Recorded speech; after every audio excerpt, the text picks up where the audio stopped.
Um, it's been a while since I streamed, so I don't remember exactly if I did that right or not. But here I can check.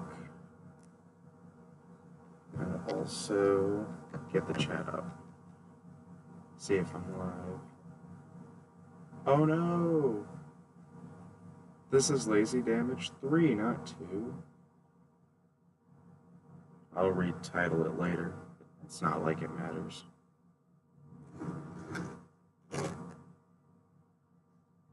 But it looks like things are going well.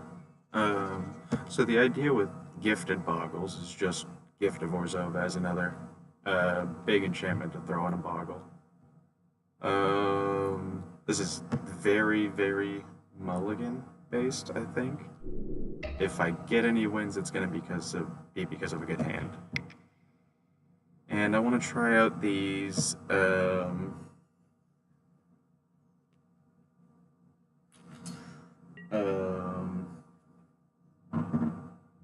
fetch-ish lands. They're tapped fetch lands, but I want to see how they work in Boggles as like an 8. Because after like 4 or 5 mana, Boggles doesn't really need anymore, so those coming down and just gaining a life wouldn't hurt. See, this was the plan, is to get the right mana. What's worrying is that next turn is going to be a Boggles turn, or it should be. But I think as is, I'm going to be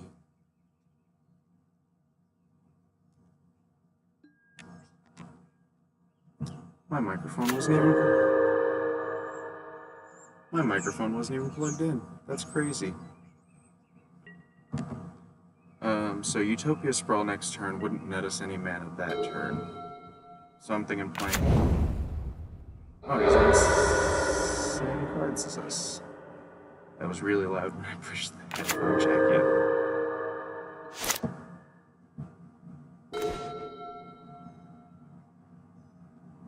I think we have to get the Utopia Sprawl down now, though. I think we can afford to name green on it so that the next turn is even bigger, where we play a Boggle and another Utopia Sprawl and a Cartouche, it looks like.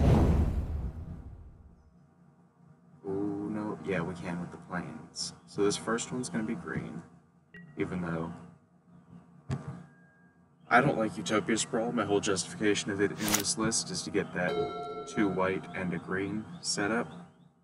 And the 2 white and a green will pay for Ancestral Mask, Ethereal Armor, Armadillo Cloak, basically everything. So I'm expecting a counterspell here, so I'm going to play this Utopia Sprawl.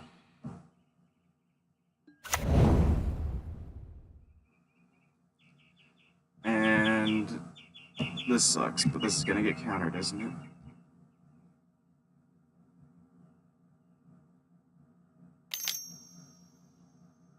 Yep.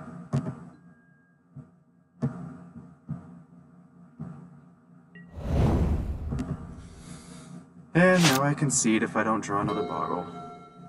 Boggle turn 1 is very important. Boggle turn 1 is very important. Boggle turn 1 is very important. So those tap lands are like not it. We did it though. We absolutely did it.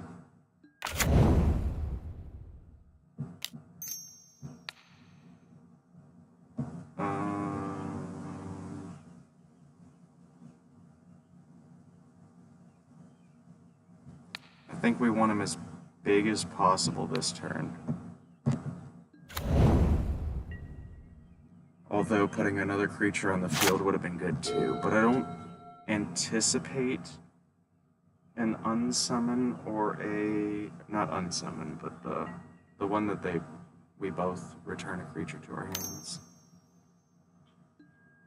I can't believe we hit it there.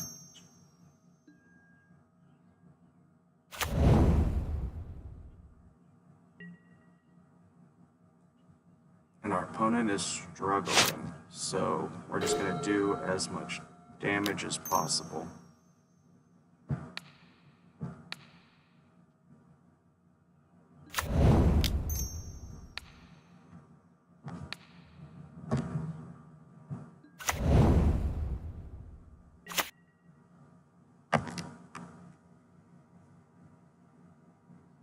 Yeah!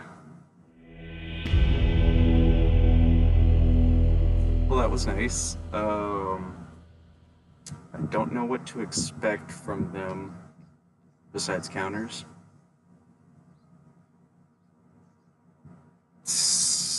Are they going to be preventing damage? They do have green, so they might have a fog. I'll bring these in just to edge against a fog.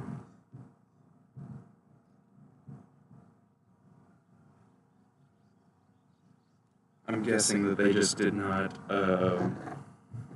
predict a win from that state, even if they could have taken the 18 once.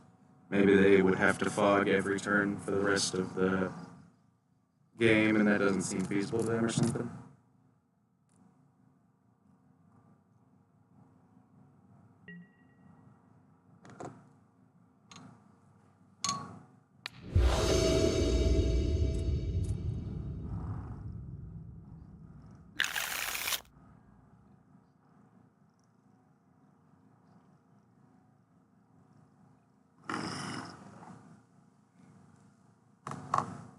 That's not a keepable hand. This one isn't either because I don't have a creature.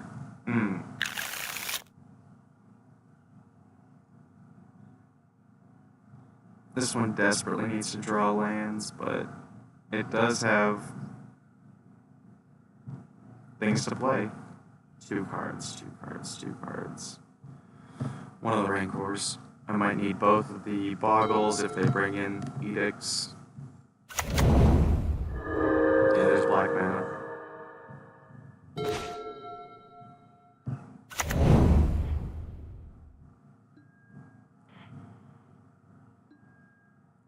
Get a forest.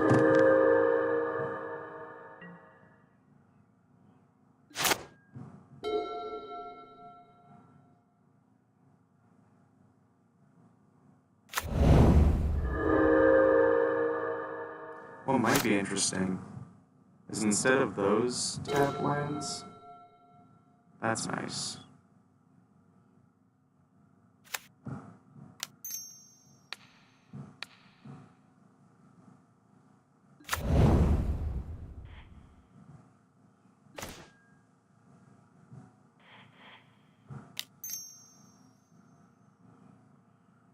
Let's see if he's got an edict, I think. See if he wants to spend it.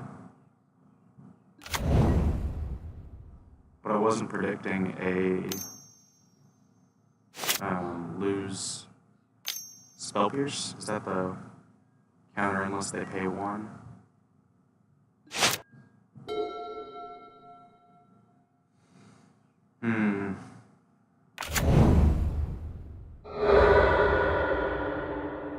What's the green tapped unless forest? Oh, that's not what I wanted.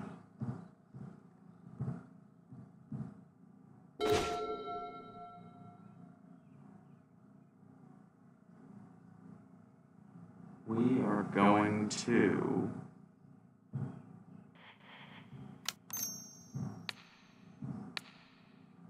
try and pretend like we're trying to get a counter spell out of him. We need 2 white, so I'm going with white. We're going to play the Boggle and threaten an ethereal armor, but not have one. If they have suffocating fumes, this was terrible. Absolutely terrible. They just untap and fumes.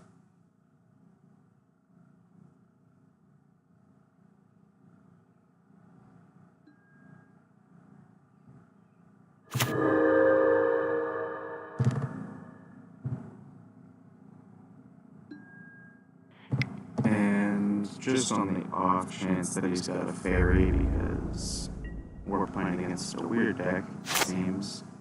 Because it doesn't seem like the traditional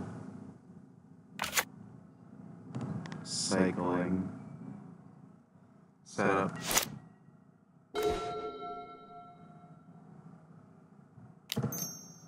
We can bait a fumes here.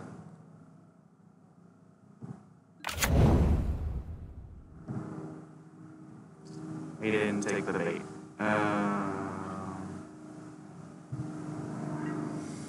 Let's try and waste his mana. See, this is why I don't play Bogles, because I'm too careful.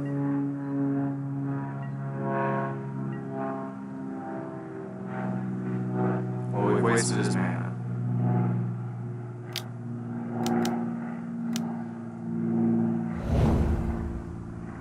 Yeah.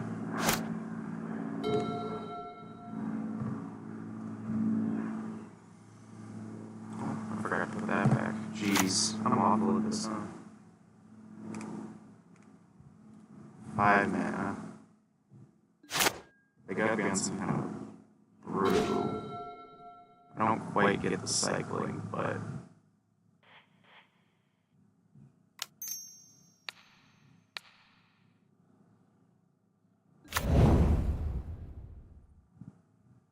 Does he really just have nothing? Or does he have fumes and edict? See, I play my opponent's hand more than I do my own. Fumes and diabolical.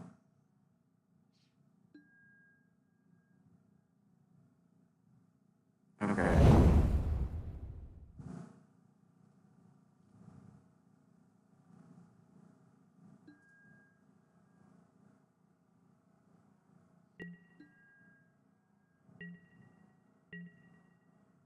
It's pretty decent.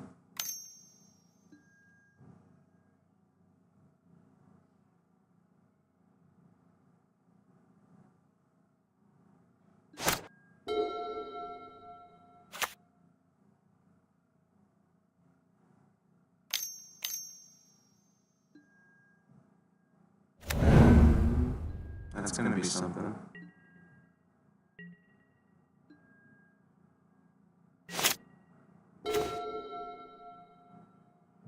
Let's just hope that's his plan then.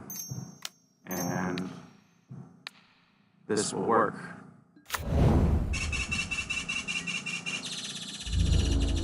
He couldn't miscalculation that.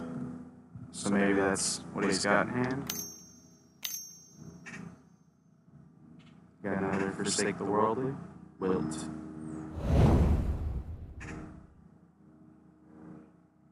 You gonna trade the healer?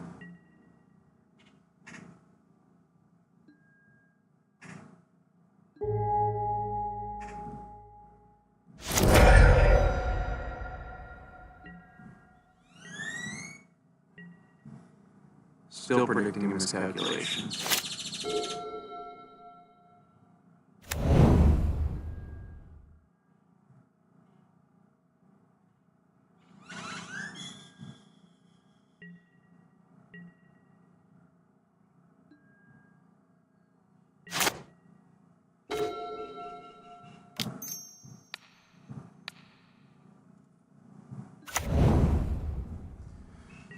Oh, this is Sloggles. It is a slog to play. This is not Bogles. Just go ahead and show the planes.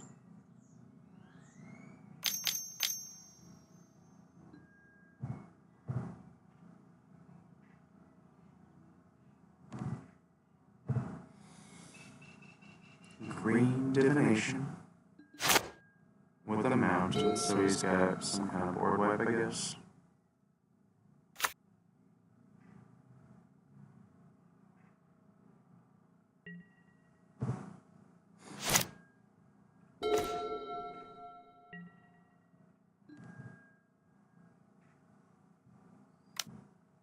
That's fine, I'll just play this new Boggle. Get him on a 2-turn clock. if he doesn't put anything in its way.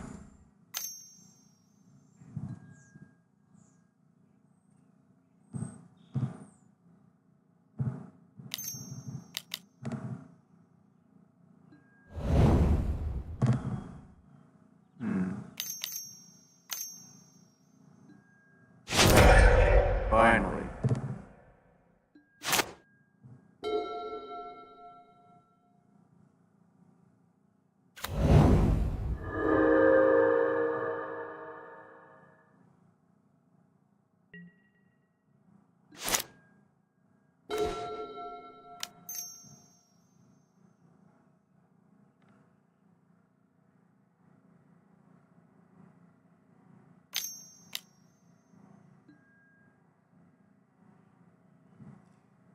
Can't pay 11. Alright, next game.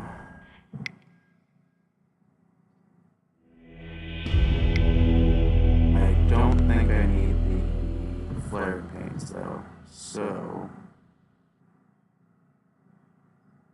Do I bring in...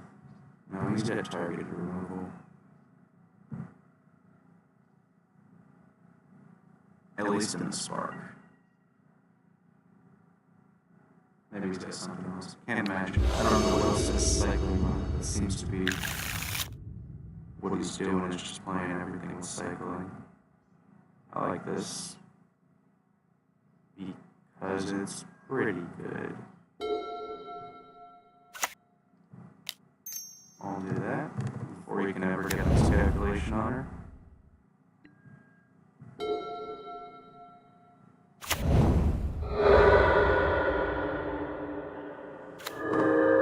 Plains would be nice here.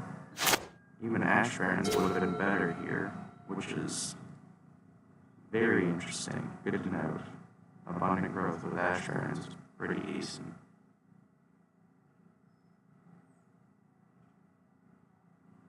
As is, I think I grab another Plains because I'm most likely to get a forest.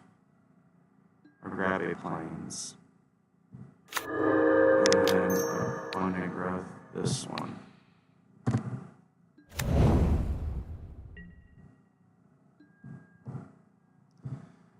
Yeah, I'm not liking these hideouts. Is it gingerbread cabin? Is that?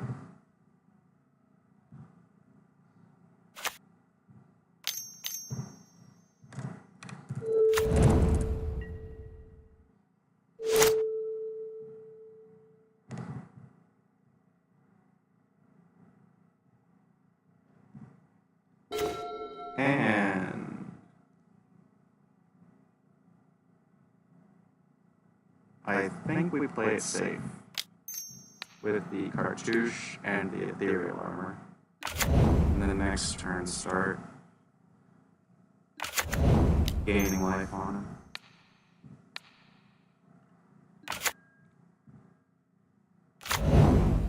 So we're a forest. So that wasn't too bad. Having 2 white was nice, even, for reasons other than Gifted Warzoba.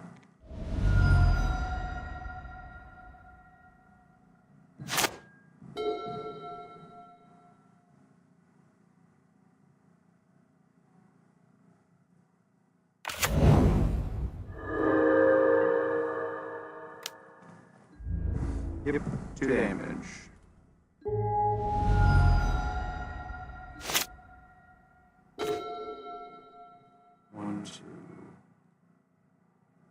That's just 1, 2, 3. So I think I just go for it, and if he miscalculates, he miscalculates.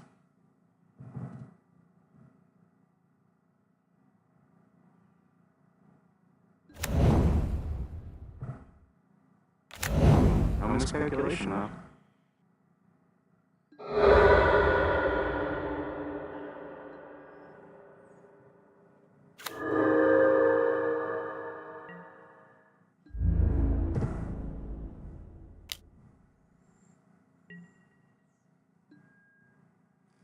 Flying first strike lifeline.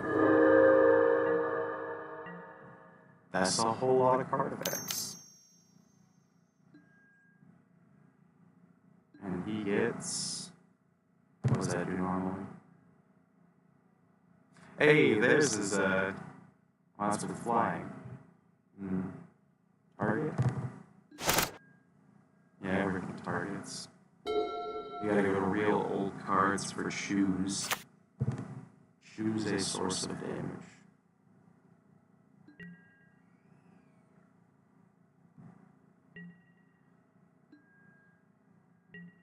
Haha, he needs a blocker. But that has flying now. That's amazing. I like this a lot. Gift from Orzhova is actually very impressive here.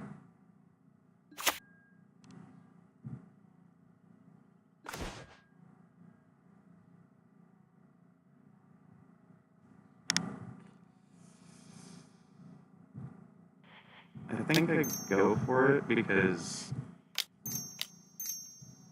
it doesn't really matter either way.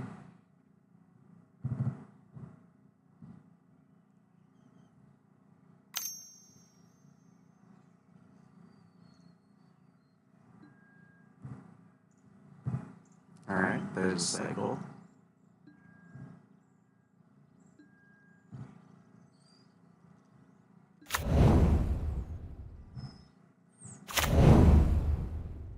All these clubhouses.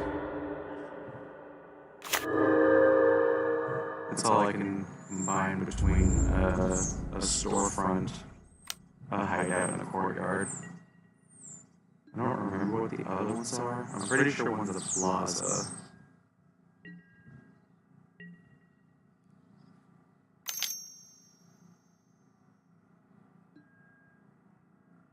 Oh, I thought that card was good here in this matchup.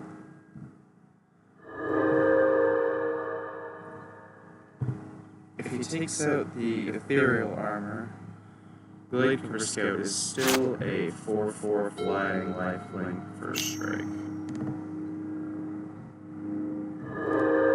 Maybe you can gain a good amount of life though. Cycles Phantosaur.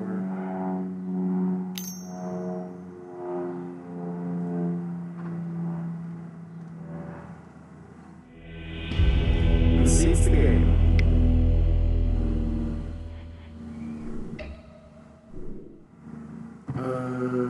Gingerbread.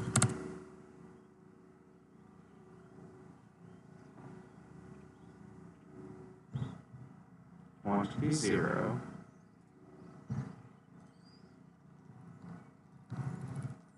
Ginger-bread. Where is the forest? Type what? Oh. I swear I clicked that X next to the type line.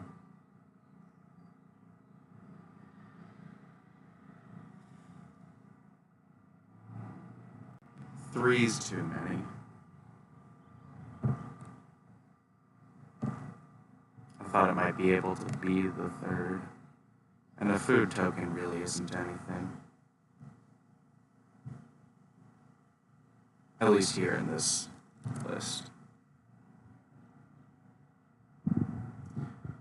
Format Pauper, jeez. Yeah, I'm gonna play Argoth, Sancto of Nature.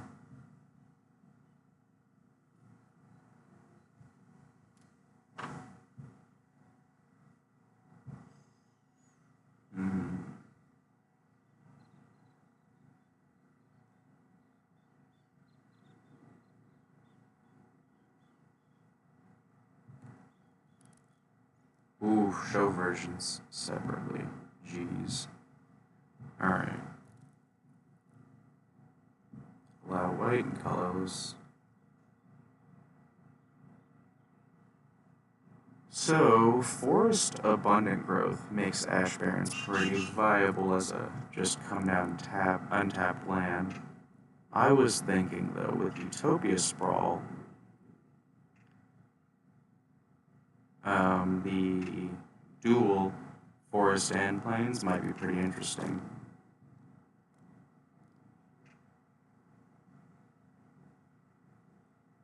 I don't know if I'm seeing them though. Maybe 4 Ash Barrens and 4 of the dual. Where? Arctic Treeline. Okay, I do have 4 of them. I know there's another 4 that aren't snowlands, but I'm gonna go with these. And Ash Barrens so that a lot less untapped lands just exist. Or a lot less tap lands exist. And we're still running Utopia Sprawl, yeah? Okay. I'll be right back.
So I'm thinking that having 8 tapped lands isn't that bad. Like, traditionally you want untapped lands more in a reactive deck so that you can do things and respond to what the opponent's doing. Like in Orzhov, for instance, crack a clue and kill a guy. 2-mana kill spell on 4. You don't want to not have the mana to do both. At some point, you have to start double spelling, and you have to start drawing more than one card every turn.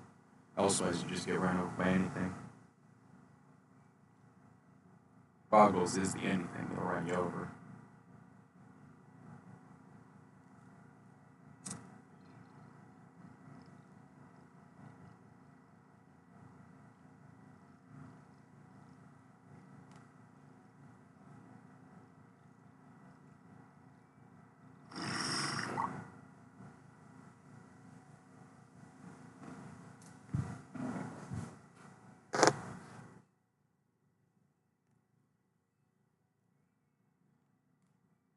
Another interesting take on 8 tap lands that I was considering was 4 Calvary Garden and 4 Selesnya Sanctuary to have more bodies in the field for edicts, but edicts aren't incredibly popular.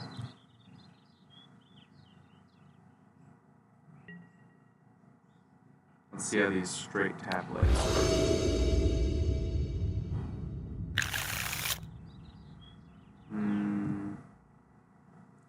Not that one. This one can do it. This one can get there. We start with the tree line. Or the grove. And then we abundant growth on the plains and drop a boggle.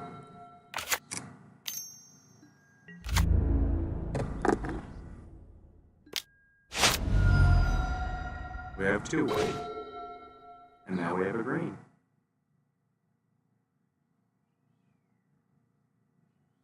What we don't have is something to protect against End the Festivities if they have that. But now we do.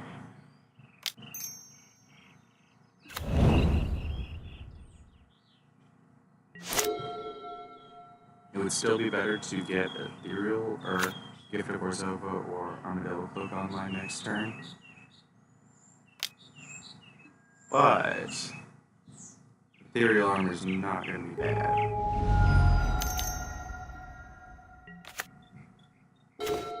Not with Rancor and all. So, what can we do here?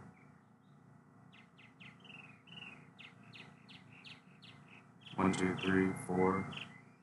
1, 2, 3, 4. Let's just play the whole hand out.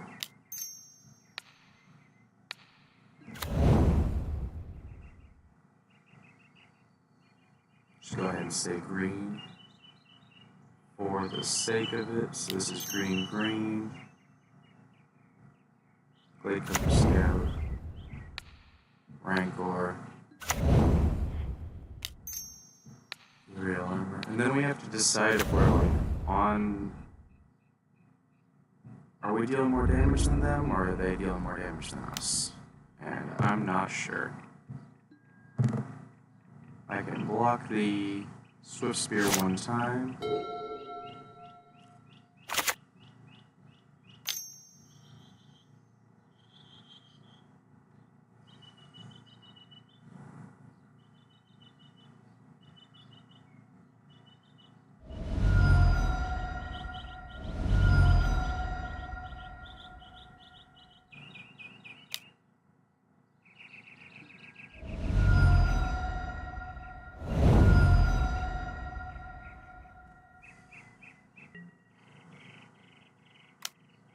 And I 100% block it. I'm not letting him have another lightning bolt go through for 5.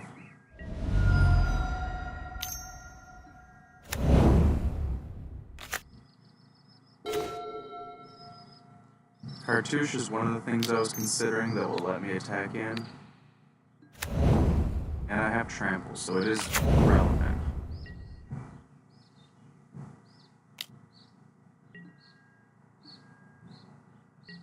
And And I was just thinking too, while staring at all those cards, that Sentinel's Eyes doesn't feel too relevant.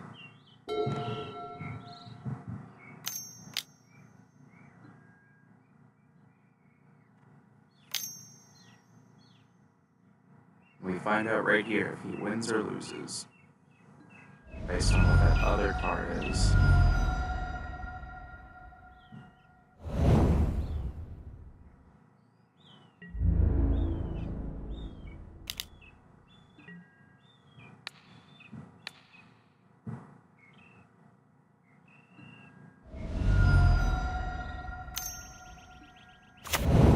Oh! Got the win.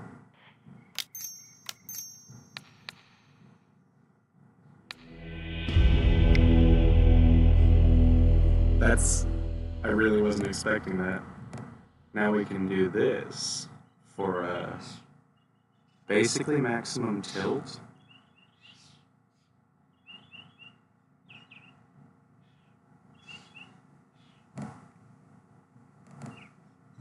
Ooh, rancoring up a Seeker of the way though feels nice, but I don't want to do that because they'll just kill it.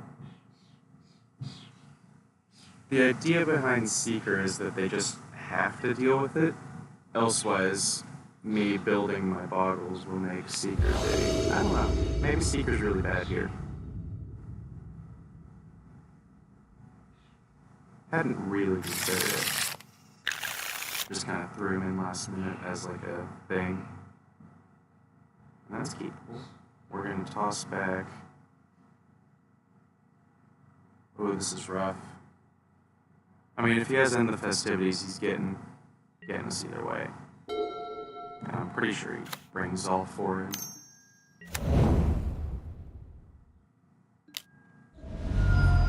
So I'm trying to get this Glade cover gifted fast, which means I should probably Utopia Sprawl this turn, because having the body down doesn't matter just yet.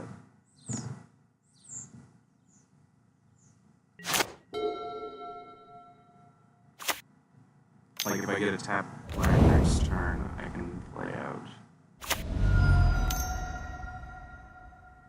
one Glade. Raise. Alright, well, let's go to the next one.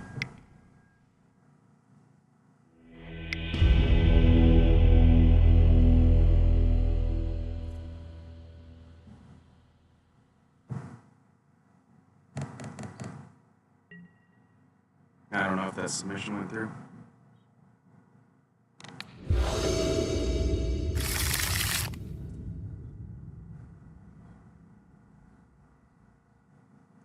This is a pretty decent keep, I think. It's a little bit rough.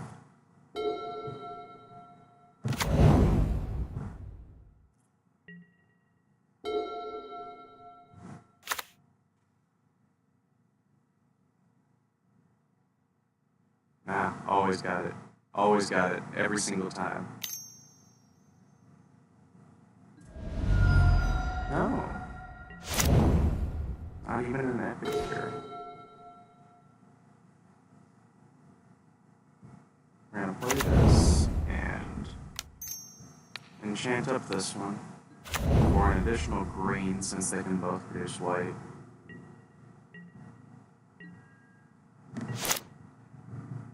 But unless he holds up End the Festivities here, I get to suit up Ledge Walker real fast.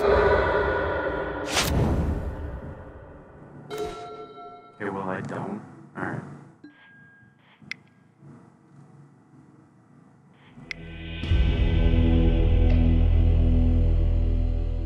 So no tap lands. I think I'm going with no tap lands.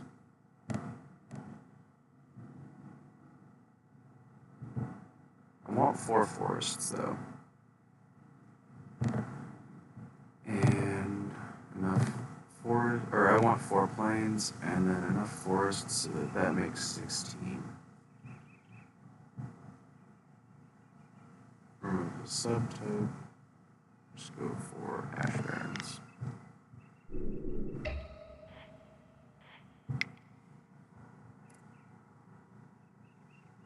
This is another reason I don't really want to do leagues, is I like tweaking on the fly. And I mean, a league would be fun and all. Oh, why is Ledgewalker 2 mana?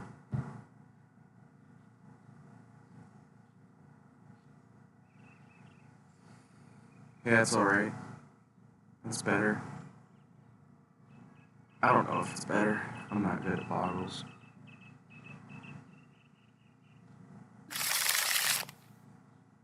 I just know how to be afraid of Bogles, is all. And we start with the Glade cover because she's so much cooler.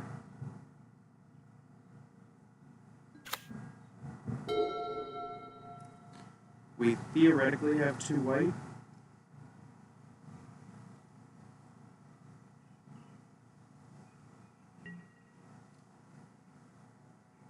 I don't want to shuffle the library yet because on the bottom is the Ash Barrens.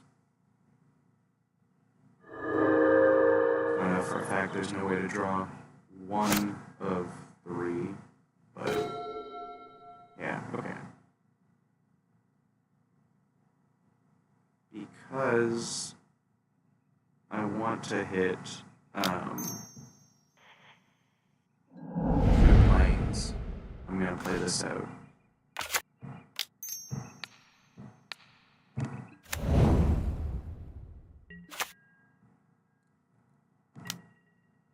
And that sets me up just the same as holding Ash Barrens would, except I don't have a Slippery Boggle out in addition to the Warrior token.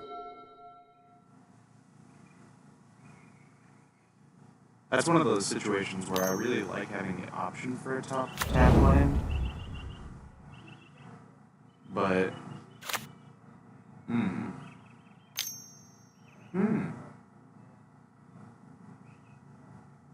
Okay, so this match, having all untapped lands was incredibly important. Because now he's going to be dealing with this for the rest of the game, no matter what. Pretty much. I mean, he might have a Destroy Evil in there, so he might be able to start ripping apart our enchantments.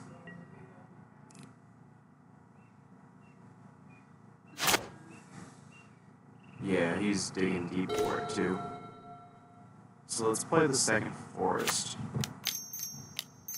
Not like there's any way to make,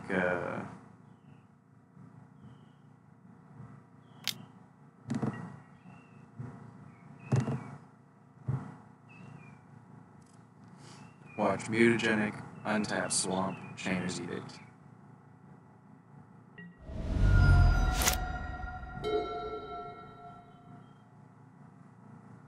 It didn't even block the Warrior token. Yeah, that's some overconfidence right there, man. This deck is too arrogant.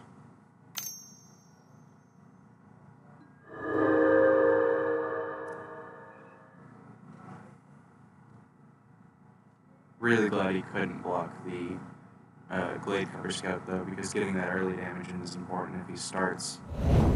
He could rip it right now. Get untapped Island and then Destroy Evil on the Ancestral Mask. He's looked through 7 cards. It is a no, though, which is beautiful. This is one of the situations where I'd like to be running Mutagenic because surprise killing that Sunscape would be pretty funny. As is, I just have this.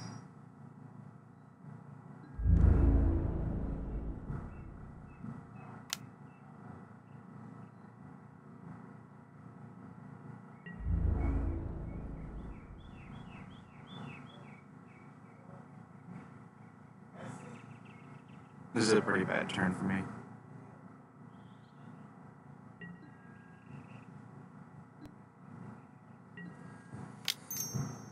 Oh, but that's what you do when you run 12 of the exact same creature. Oh,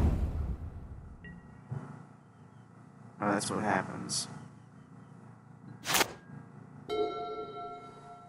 And Flaring Pain doesn't work against,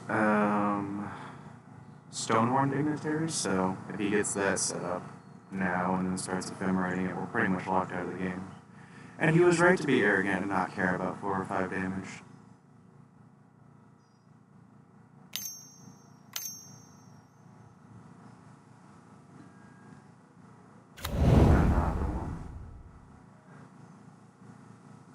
He could also just set up the combo win now with 2 blue creatures in the flicker.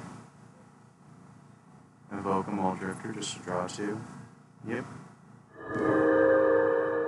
This deck is busted. It's just busted.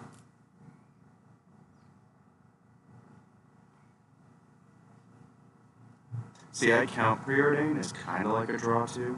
Not that Scry 2 is draw 1, but not drawing 2 cards that would be bad for you is sometimes even better than drawing 1 card, since you would have to get through 2 of them. I don't like comparing Scry 1 to draw a card, because Scry 1 is whatever, but Preordain's a proper draw 2 in my mind, because he dug through 7 cards, man. Scry 2, get 1, Scry 2, get 1. It's at least 6, plus the draw step in between those 2 turns. Luckily, though, should I diversify the pressure, or do I put it all on one? I think I diversify the pressure.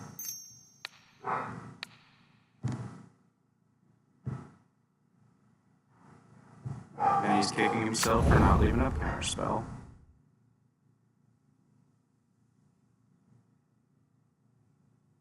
And I might be getting in for 11 here.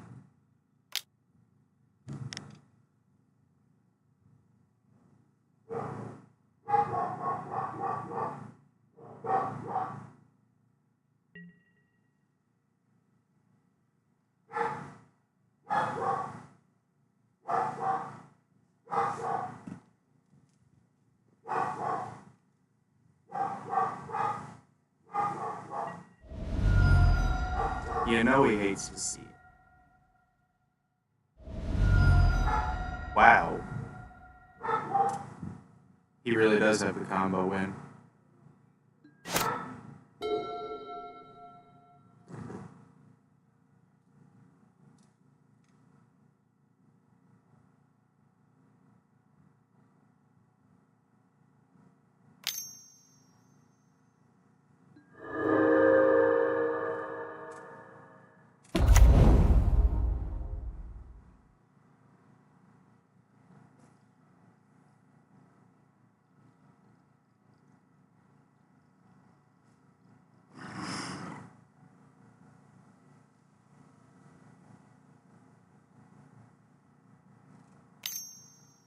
It's really hard to guess what they're going to do, because they can always untap both of those and start back over.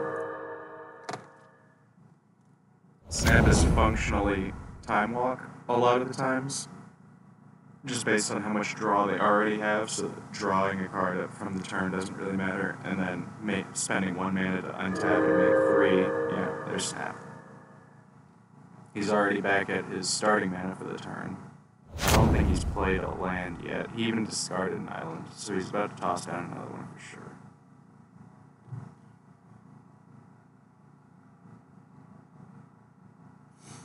And he's looking for the Stonehorn Dignitary.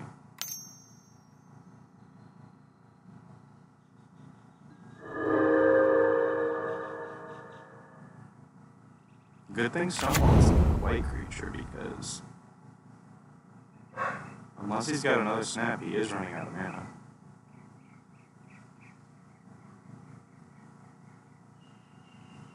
He's only spent 1 though, and he's more than a third of the way through his deck.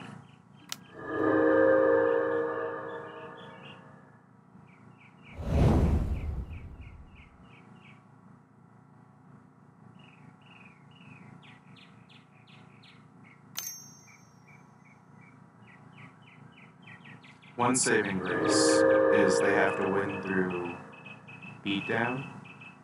Traditionally, if they don't have the mill, the something Street Denizen, I think. I don't think it's Foundry Street Denizen. I think that's a goblin. Business Street Denizen.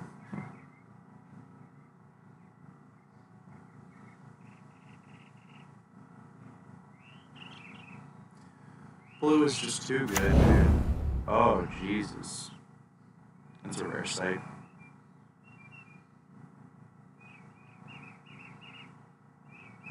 It doesn't allow Snap to produce any more mana than it already does. But I think Archaeomancer produces mana now, because you can spend one on the Archaeomancer, get the snap the Archaeomancer. So if he has the Archaeomancer, he's got infinite mana. If he's got Prismatic Strands, it's interesting. And Ancestral Mask counts each enchantment, so he made my guys a lot bigger. Not like it's gonna matter much, but him being cocky and just taking those few 1 damage was a bad move for sure.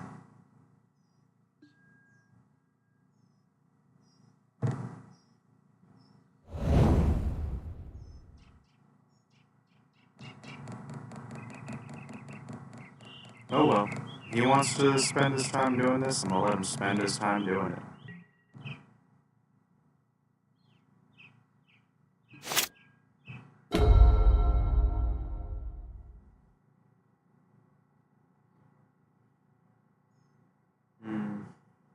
I don't think I have anything sideboard.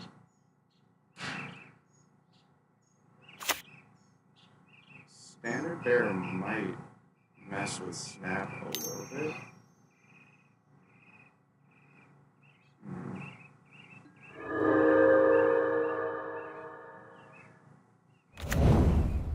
I don't know if that nets. Oh, it totally nets mana because he's got the 2 Chanceries.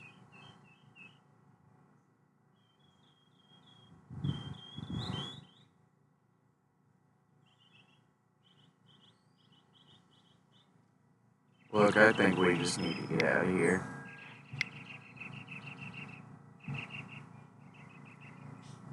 What do we do in that situation? What is our, like, actual out? I think the only answer is be faster. And be faster is a little bit hard when I'm already really fast. It's not like I'm skimping on Rancor or Ethereal Armor. Maybe I need to cut down to 2 Silhanas so that the Hexproof creatures are 6% of the deck. And what else can I put in that's got some punch to it?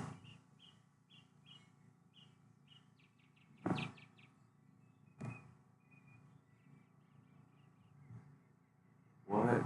It's hard. 3.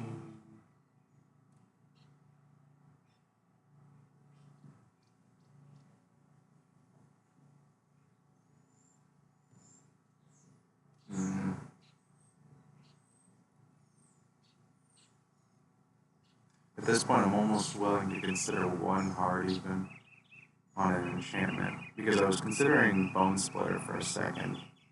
So, with 1, that's why Cartouche is always an auto-include, because it just meets the requirements that nobody's really thinking about.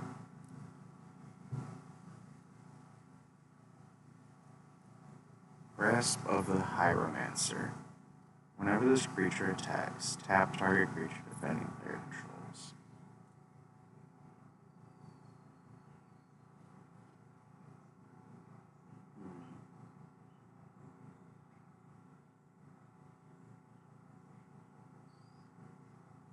That is faster when trying to get in for a couple extra damage with the...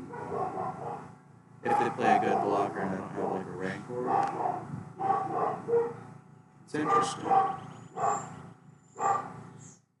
Don't get me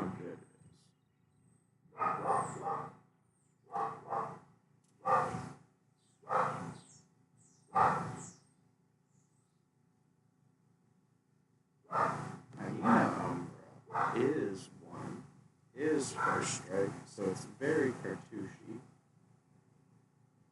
And it protects from an edict. No, it doesn't. It doesn't protect from an edict. It's whenever they die, right? Not when they sack. Would be destroyed.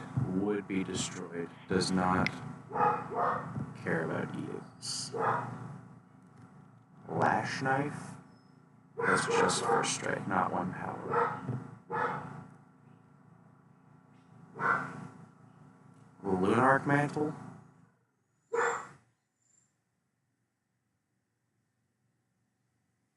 A Lunarch Mantle?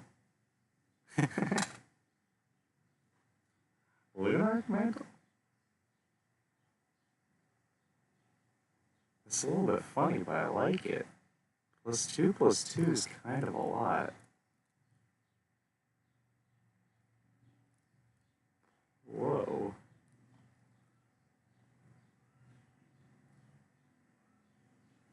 Whoa.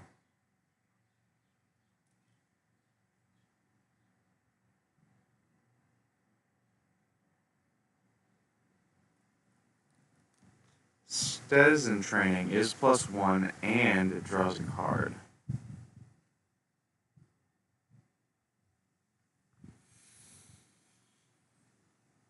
Ooh, Sentinel's Eyes is also +1. I forgot. I thought it was just Vigilance.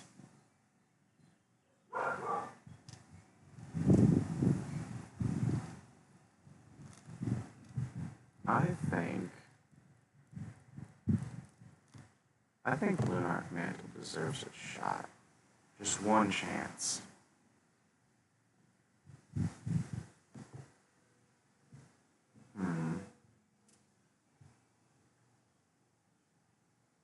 How many, though?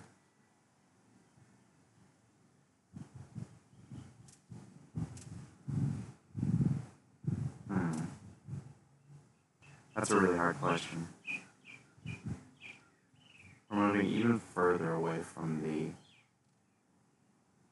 good at top decking. So maybe we ditch 2 Abundant Growths.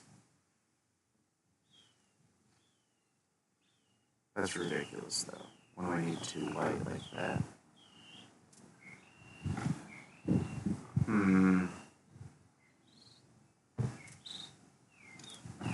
What if I just call Lunarch Mantle a Rancor-like? Ditch 1 Rancor. I mean, it's not like Rancor doesn't stack with itself. No, I can't ditch a Rancor. That's ridiculous.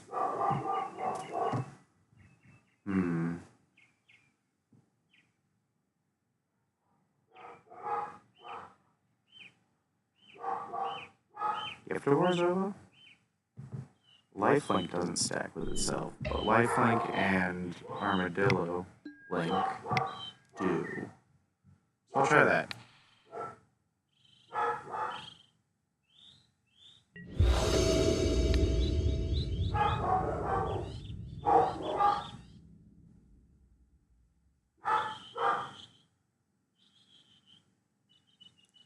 Starting off pretty poorly.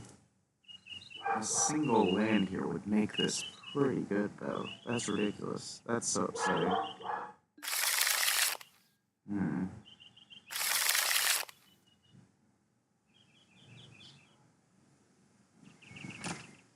We can try this one. Not knowing what my opponent's on and just trying to win, I think 2 Ethereal Armor is the better option. If I see Black Mana here, I'm going to be very, very, very, very, very, very sad. That's crazy. Never have I regretted a decision like that so much. Oh, this deck is punishing. First one has to go on green. And he knows it's Bogles now. He knows what he's looking for. Oh. How come they get to play the fun deck?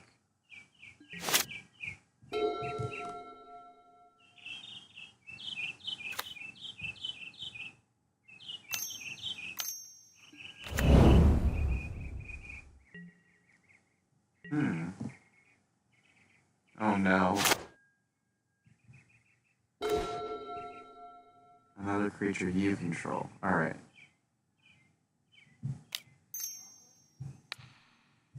You know what? I'm gonna play around the edict. White. And white. That's a little bit goofy, huh? We can play every single spell in our main phase next turn. Let's just hope they don't hold up fumes, and instead they want to do something cool with a Carrion Feeder and a Thraben Inspector, right? And then a tap land, like an Orzhov Basilica. Untap land, please don't hold up fumes. Unruly Mob. Well.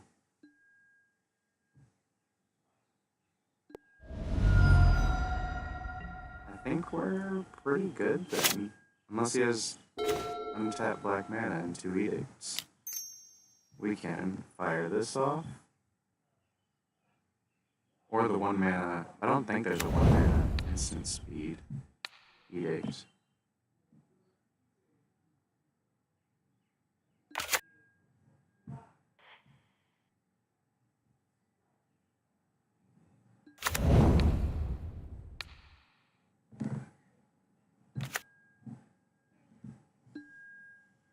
I think that's a pretty good position. The Utopia Sprawl is the... Utopia Sprawl's been pressing me. Me and my homies hate Utopia Sprawl. Losing to Raze against Burn felt bad. Raze? Like, for real, Raze? 1, 2. The 3 other lands, though, would not be making Ethereal Armor so big.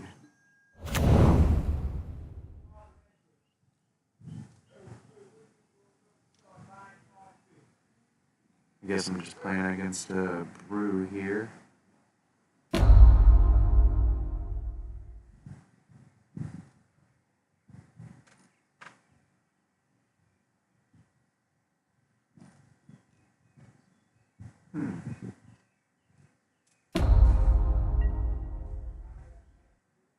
Is he playing Innistrad Standard?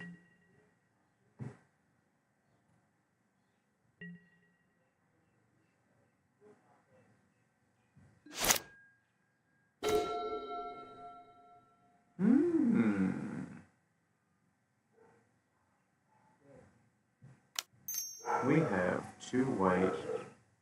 So this turn we're doing this for sure with the Armadillo Club.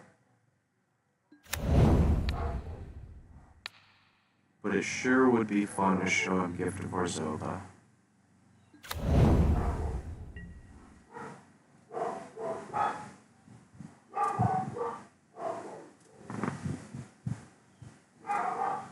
Meanwhile, next turn when I'm gaining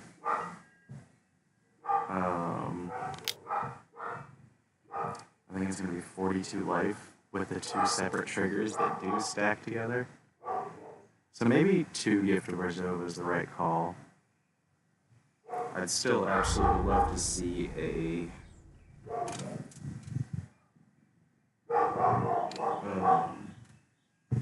Lunarch's Mantle eventually. Although I think the game's kind of over.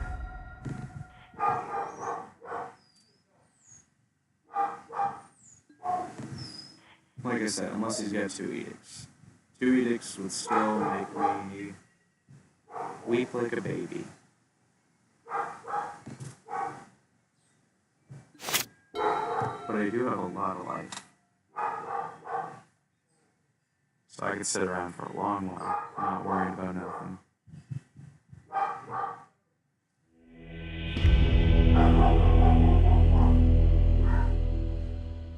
Do I anticipate the edicts and bring those in?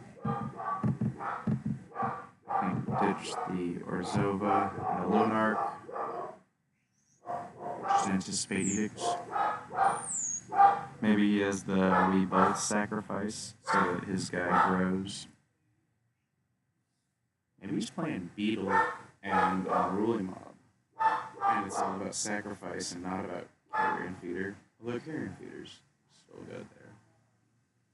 Even when he gets targeted and sacrifices himself to himself.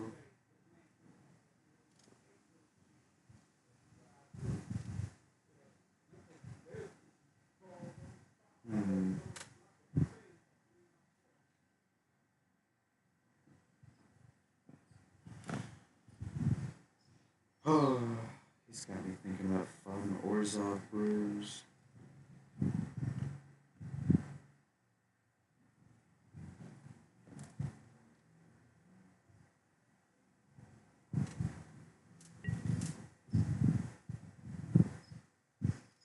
Not like Gift of Orzhov would ever be a good card. Orzhov. Utopia Sprawl being a land here would be a big deal. We can keep this though. This is pretty good even. I think I ditched the Ancestral because Armadillo and Ethereal's probably better.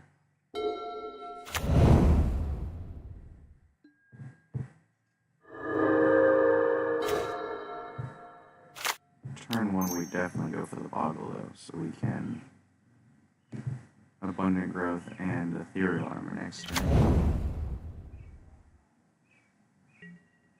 Once again, Edict. I cry. Silly, stupid, bad ball cry.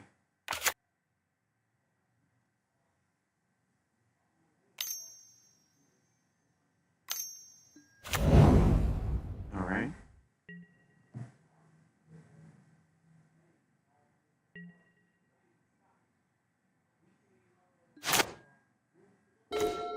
I wish there were more Abundant Growths. I wish there were 8 Abundant Growth effects. There is one that you can pay 1 mana and then sacrifice it to draw a card, so it is an enchantment that cycles, but it doesn't do both at the same time, which is absolutely tragic.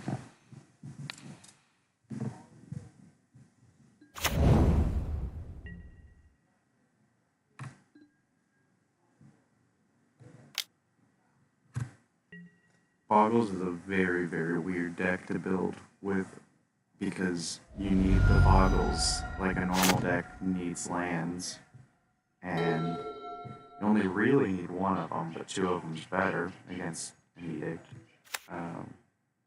Cartouche is even better. And then never draw another Boggle, that's like the dream, but you really try and win with what's your hand, with what's in your hand, and not what you're drawing with Bogles.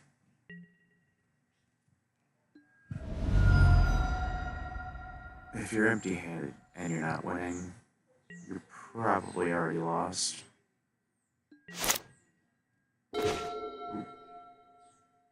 I think I go play.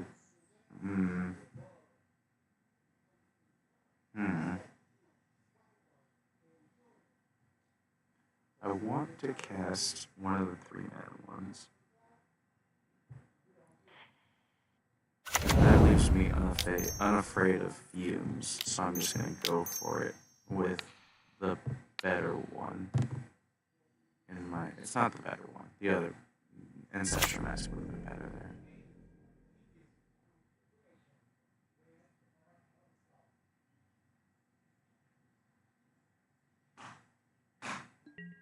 Let's see.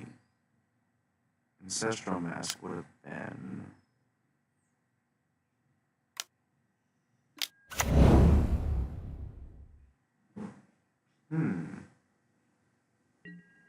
Which one do you destroy?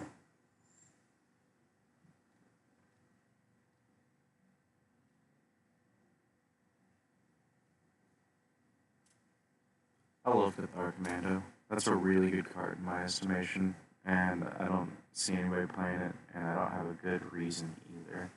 Especially in the like Omen Core Skyfisher build. Although maybe the reason is because as Dawnbringer exists. So maybe the better play was Armadillo Cloak, so I can get Ancestral Mask to sink in. Maybe alongside an Abundant Growth for even more damage if I get a land.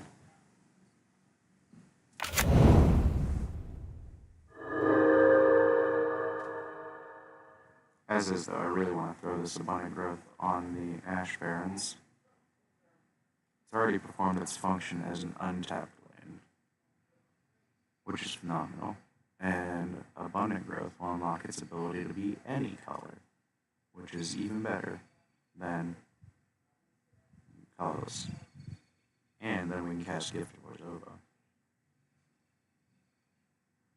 Although that would be a bad draw here, and I'd still probably just play Ancestral Mask.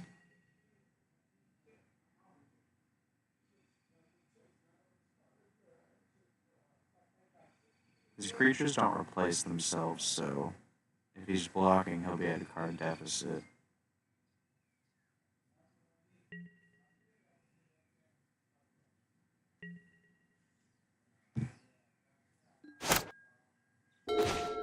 We get... Is that a good enough reason to divert mask plans? I kind of think it is.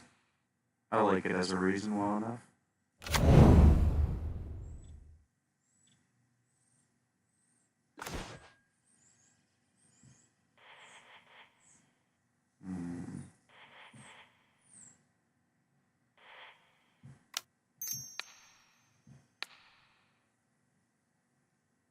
I'd still like to see a land.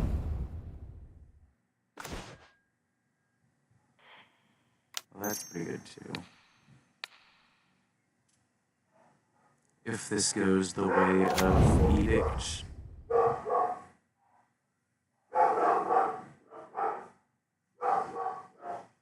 was gonna try and play Boggle and drop the cartouche on the other Boggle.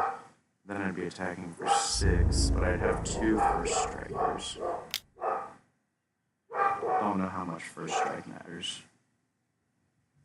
It's one of the weird effects that the deck suffers from a lack of, but it doesn't really benefit from having it, in my opinion. It's like a lesser trample, where they can't trade, and sometimes that matters.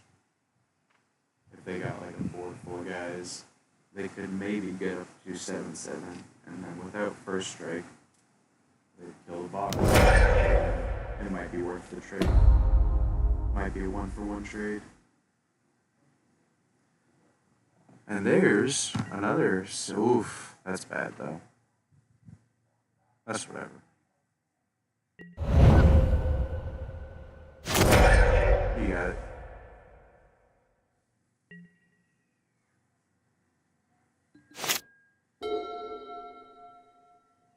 I don't know if going for Ancestral Mask would have made that impossible to happen. Maybe it would have.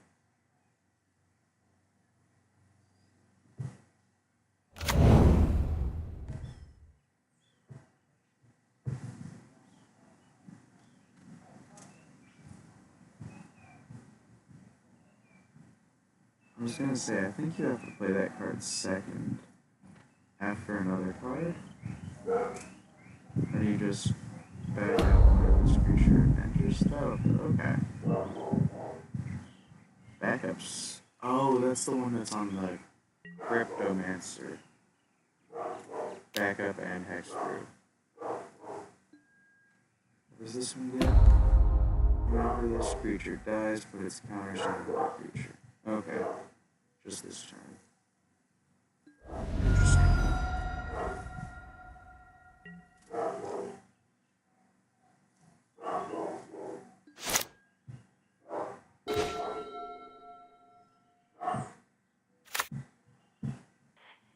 Land was nice.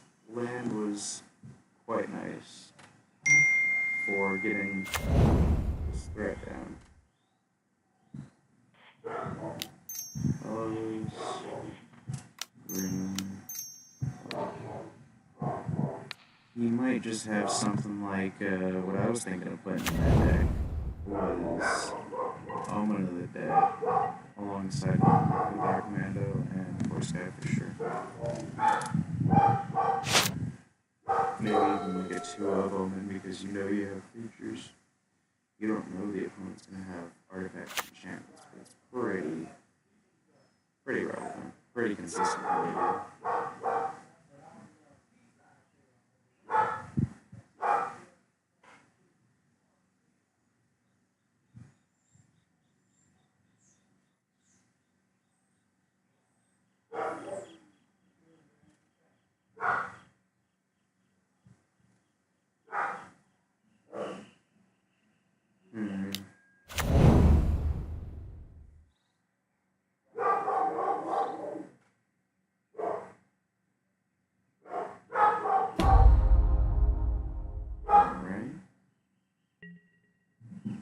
Already had that effect, didn't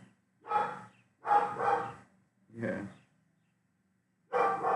If it has that effect times 2, you move 2 counters over? Oh, I want him to attack. And we have 1 forest. That's wild. It's a little bit sketch. White. Toss out a green. Put this guy down. Just because. And attack him. See, without first strike or. Trample doesn't save them from trading. So that's why it's like weirdly relevant. The deck hurts for a lack of it, but it usually doesn't gain a lot of benefit for first strike. Although maybe Hyena Umbra itself already prevents them from being traded. Hyena Umbra only protects against like cast down. They already have protection. That's a weird one. I didn't realize Hyena Umbra was entirely irrelevant in this deck. That's so funny.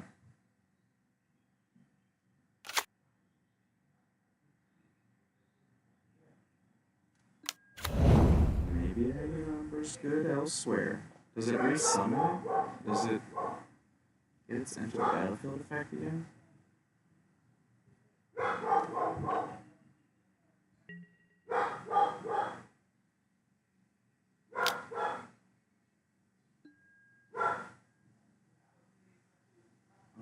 Do we ignore that or do we block that? We can still block it next turn, either way, so I think we can ignore it safely for now. He's got 0 cards in hand. We have 6 possible lifelink effects that we could just ignore that for the rest of the game with, but we don't draw it. He does have infinite blockers with the persistent specimen, so we have to find something. That attack doesn't even matter. I'm embarrassed making it. That's a funny card. Still like Core Skyfisher, Omen of the Dead better for infinite blockers, but Persistent Specimen ignores counterspells and blocks ground creatures like Dead. So maybe. Oh, right. Okay, you just play it again. Maybe like a 1-of in a Core Skyfisher Omen build so that you have ground and air blockers. One of them is very consistent after only seeing 1 of it. The other one you need a couple of cards. Which is pretty interesting. Go ahead and do that. You might have the ability to sacrifice a creature with like Deadly Dispute where he draws another creature. We're going to hold up our big guy this turn as a blocker because he's massive.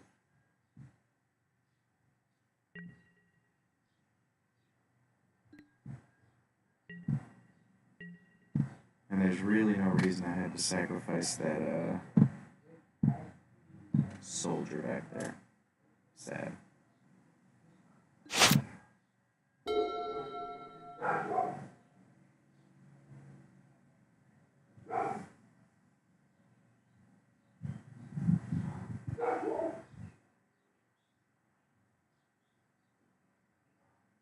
See, I don't really like Persistent Specimen as a card, but for some reason he's pretty good.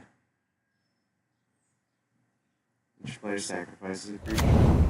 So now it's really hurting that I had to block last turn. That's tragic. If he sacrifices the skeleton...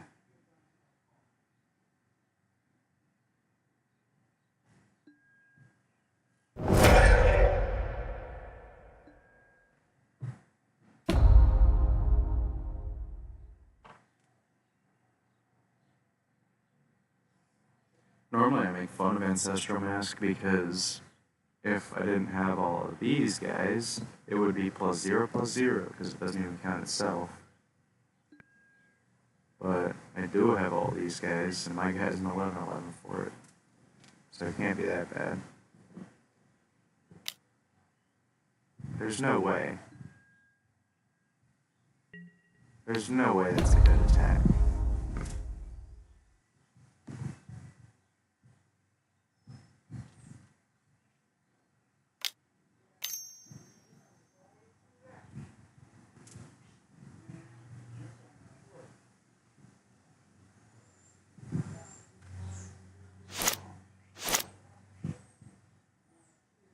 And my guy's just too big, right? Oh, of course. Okay. That was silly of me. Didn't consider.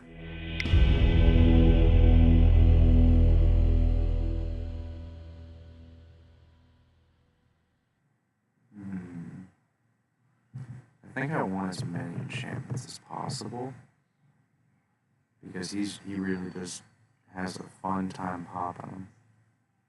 I think we ditch Utopia Sprawl and just try and mulligan for a good hand, because he doesn't have a lot of card draw either. He really should be running Village Rites and Corrupted Conviction.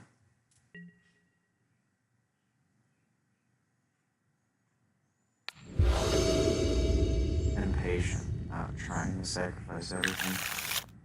We get... I mean, I like Young Wolf a lot, but we have, like, literally 0 chance to draw into the lands that we need, so we just have to mulligan for at least 2. And those are a good 2. That was bad, though. We now have 1 Boggle. So far, the only Edict effect we've seen from him, though, costs 3 mana, so we might have a little bit of time to get out of this. This is another situation where I like Spirited Companion a lot. Although it's not usually very good. But having every creature that's not hexproof be an enchantment is probably pretty good for the 8 effects that care about the number of enchantments in play. As is, we're just praying to draw a Lunarch's Mantle, a Rancor, an Ethereal Armor, Money Growth. We got some pretty good open-ended options. Lunarch Mantle really does sound really nice here. It's funny. That +2/+2 is pretty juicy. Although, best of all would be another Plains or Nash Barrens. I'd even be happy with Utopia Sprawl, but I don't want to say that now because now it's going to happen.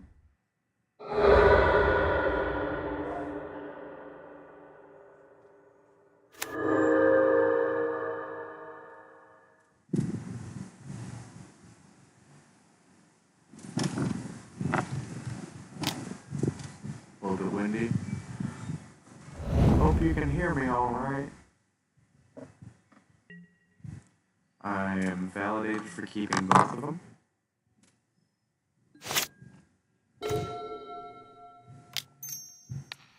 Ethereal armor's a little bit goofy, but we're gonna go with it. At least it counts itself.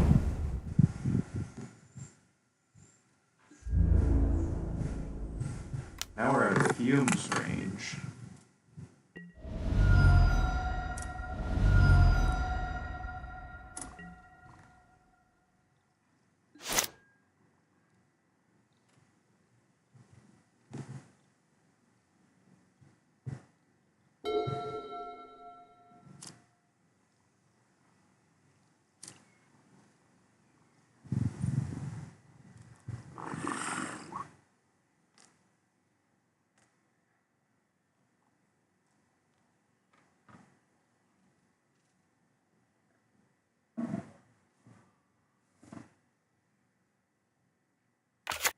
I think I want to move on to playing something else after this. A little bit more Orzhov. I'm too jealous of the opponent. And in the description I said that it would be when I get frustrated.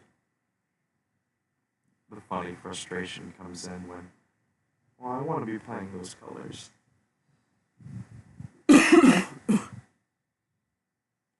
Green deserves some love. And not walls. Walls don't deserve my love.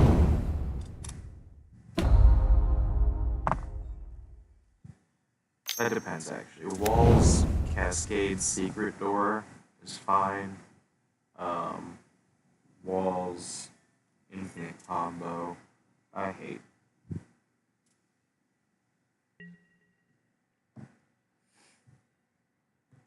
And I still think the Cascade one is, like, actually better. Oh, we're looking pretty goofy here. Yield. He can double block.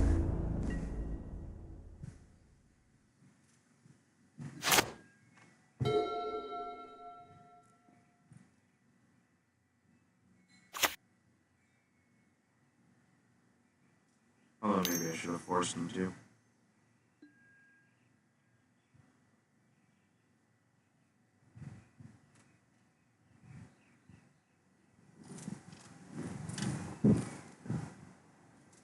I think it's pretty obvious you take the mask, right? Because Ash Barons gets me the mask. With this, I need 3 Ash Barons and Force gets me the mask. This is rough.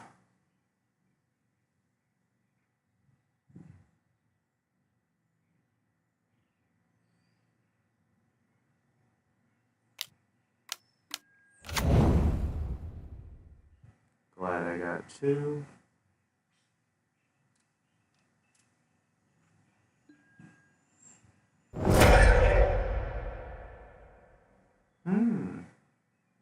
That's a cool combo.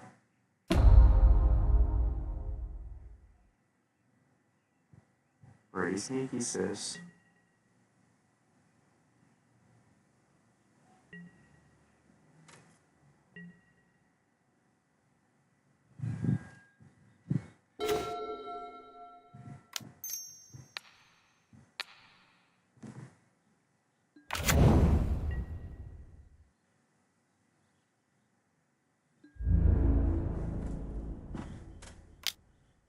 Let's hope he double blocks. I don't think he will. I mean, clearly he's super intelligent. He's playing Orzhov.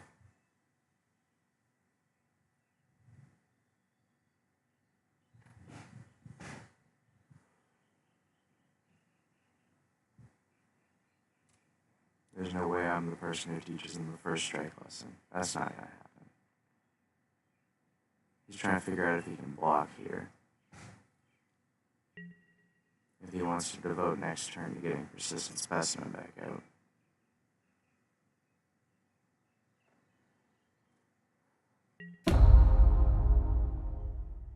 The Banalish Sleeper is also good in that the deck I was talking about with the Omen of the Dead. Because you can't unearth the guy. You have to pay the kicker to get him to kill a creature. So maybe I try him out. Sacrifice a spirited companion. Basically upgrade him into a 3-1. Similar to how Core Skyfisher upgrades Raven into a 2-3 flop. Yeah, no sacrifice though, because you didn't cast it.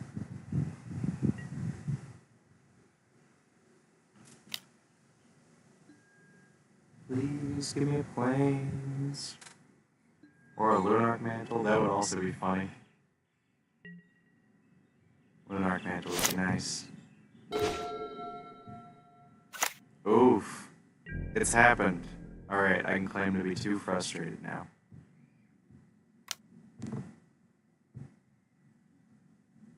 A recommission would have been better on the Enduring Bond Warden since the backup happens on ETB. Enduring Bond Warden recommission is pretty decent. You still can't block.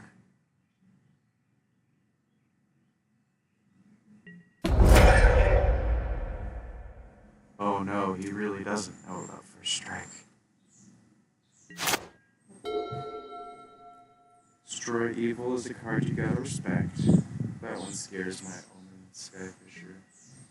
Hopes and Dreams. Makes me want to include that one of Custodes Squire, even though it's not great.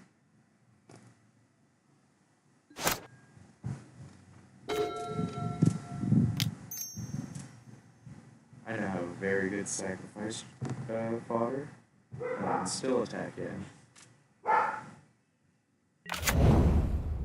The Enduring Bond Warden doesn't have Flash, and if he shows me that it has Flash, I'm gonna go get me 4 of it, because it might be a really good companion between Core Skyfisher and Dragon Inspector. It might already be, actually, now that I think about it.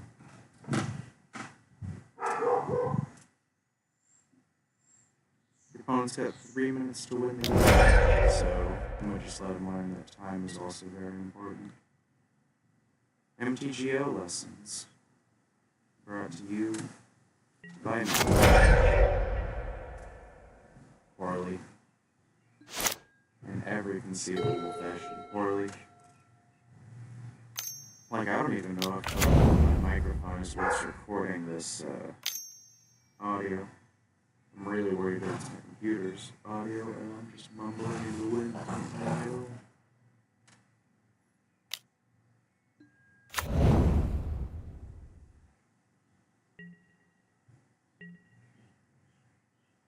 Come on, Rancor.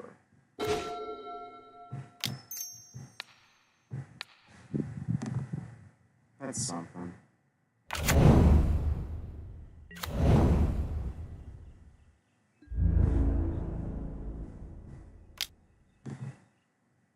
Hopes being that he took out his targeted removal.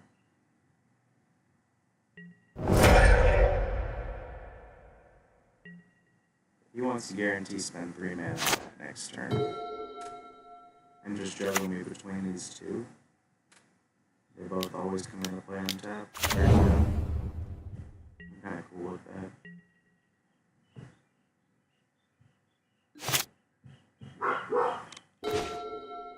We get Armadillo Cloak though. So now we can do this.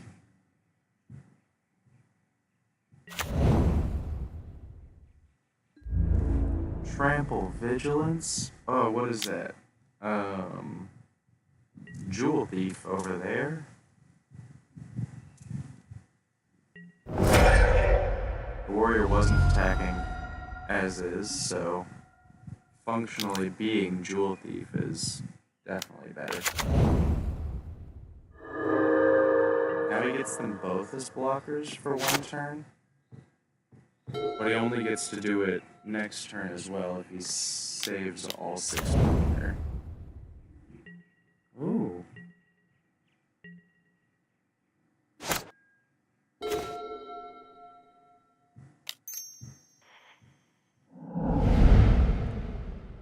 Ash Barrens being an untapped land is phenomenal here, because it means we can go in deep on the warrior token and gain a lot of life.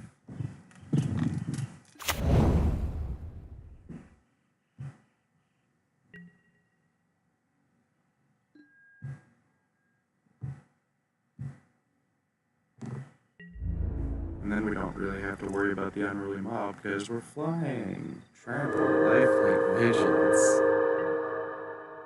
Isn't that the angel to end all angels? I mean, cast down would kill it, but let's just hope he doesn't have cast down.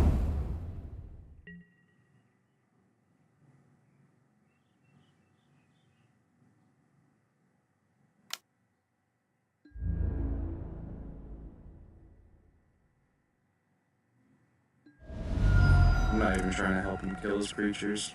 Unruly mob can just continue to be a 1/1.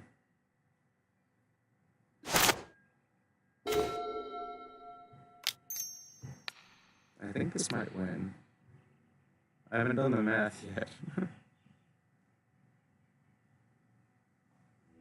That sword, shield, cloak.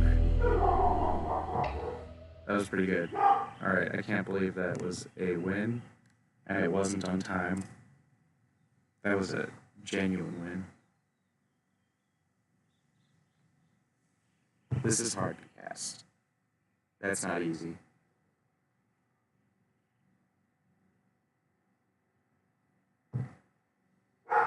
I'm suspicious that something to make it easy, like Nylea's presence, would be better. Do we still have Utopia Sprawl? Yeah, Utopia Sprawl and Nylea's presence are kind of a combo. Not really, but... losing to...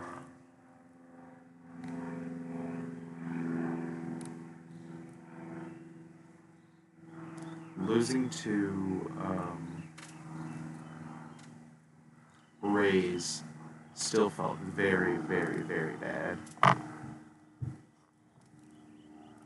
And I've tried this before, but I think it might work better in this list.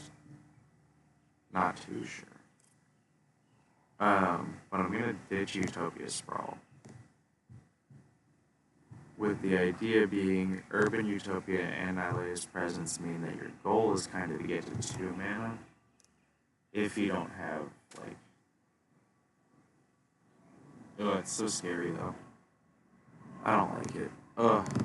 I just hate Utopia Sprawl. I can't lie. Losing to Rays was crazy bad. And I know they're all running Rays, too. Or not all of them, but I've seen a lot of them run Rays. It's kind of like 2 out of 4, like 50% of them. Like 2 out of 6, maybe.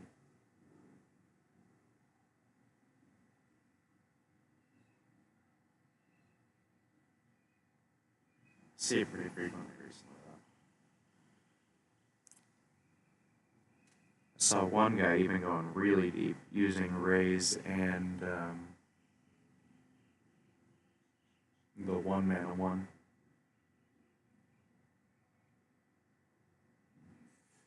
The one that's equal on both sides, because they don't really need their lands. And him flexing on that was pretty crazy. That was when I was like, okay, so they're playing Yu-Gi-Oh! They're way, way faster.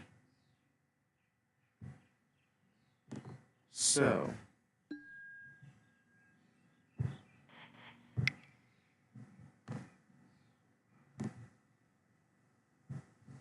I want to think about some fun Orzhov.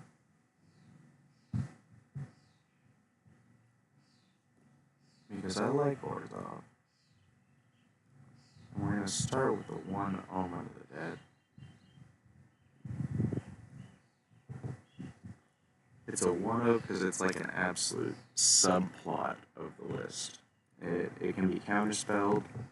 That's why we're also, as a part of the subplot, running Custody Squire. And we're assuming Sky Fisher with the Omen, which is why we're also going to go for a spare supplies, because it's both a combo with Sky Fisher and Custody Squire. I really like picking these up out of the yard when there's not much else.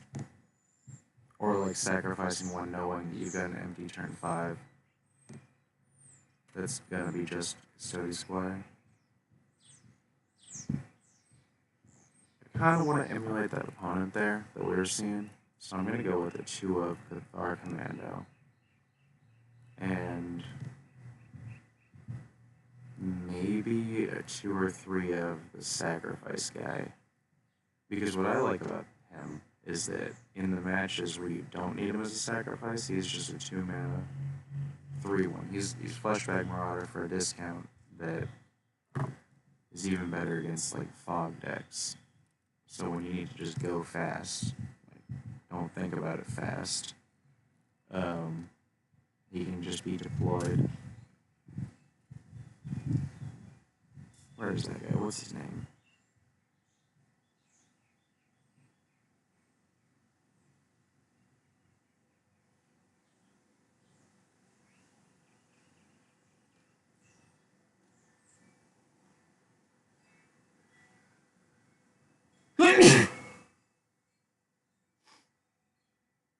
Since a creature dying counts as leaving the battlefield, this guy could be pretty good with that opponent's deck, but I'm not going that route. I do want to include the 1 of Persistent Specimen, though, as just a minor annoyance.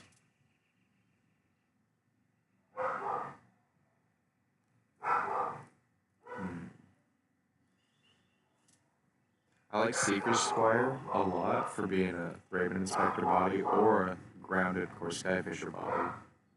And it's a 2-mana way to get to 3 mana,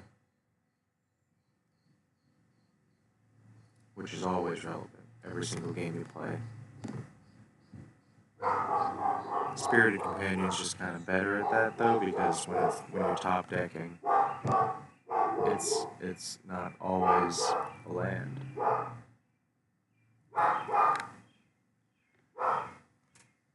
Raven Inspector as well. Let's go grab Core Skyfisher up here at the top so I don't just like go crazy with the numbers.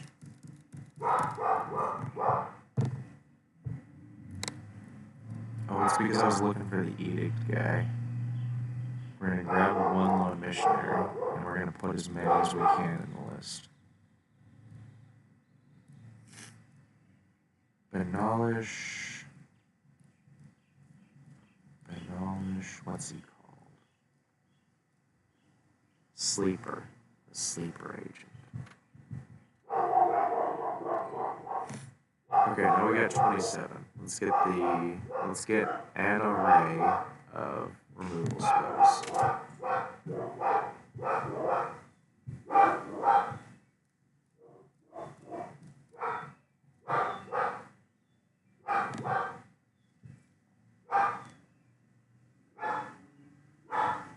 And then, where does that put us?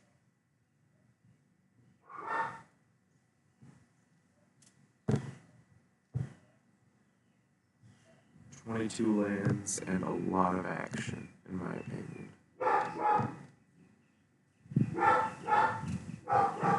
Let's see.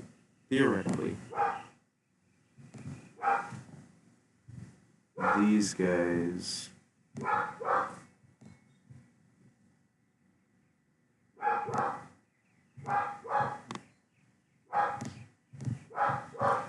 "21's a good ratio for cards that push the issue.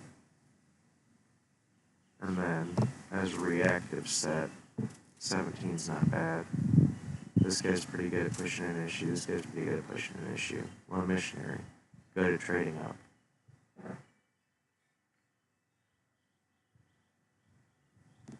Could be Inspiring Overseer instead of Lone Missionary, but besides Lone Missionary, there's not a lot of life gain going on here.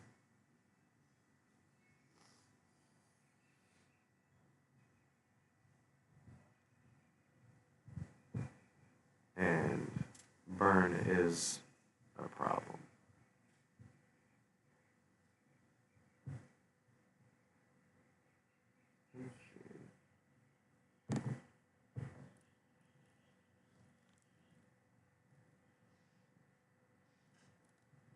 I'm so scared of Basilica recently. It's crazy.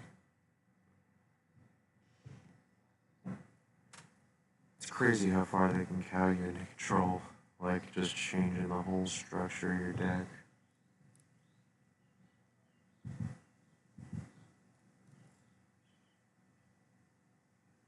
I don't have any snuff outs. I'm gonna go with 4 of that for now. And where's planes at? We definitely want 4 planes, maybe a few more. There's a lot of white cards. A lot.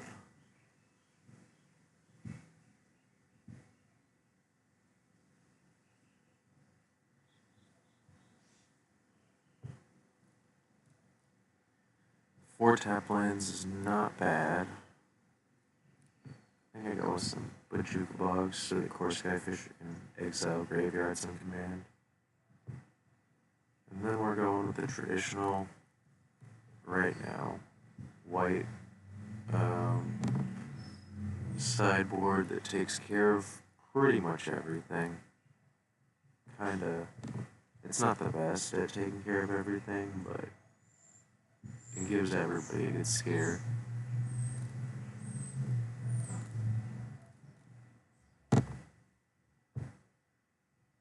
Dawnbringer is very good with Core Skyfisher, and we don't really care about our graveyard, and I just prefer Relic overall over Nihil. So anytime that I can pretend I don't care about my graveyard, I will.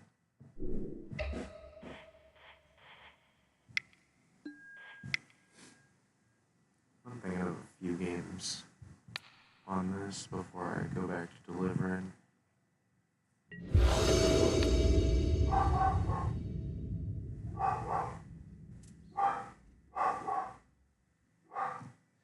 Oh no.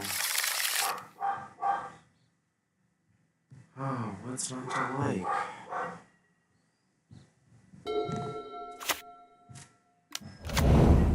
What's not to like?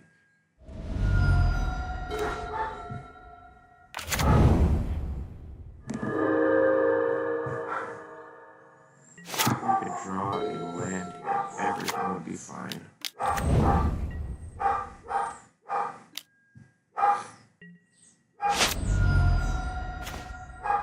We don't though, so we're gonna die turn 3.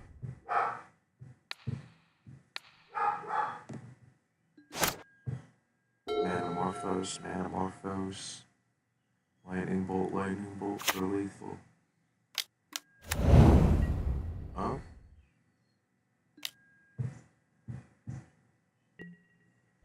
No lightning axe.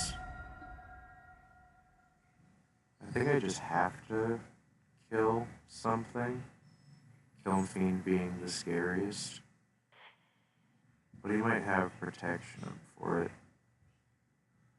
So maybe I just go with Lone Missionary. Threaten to block it.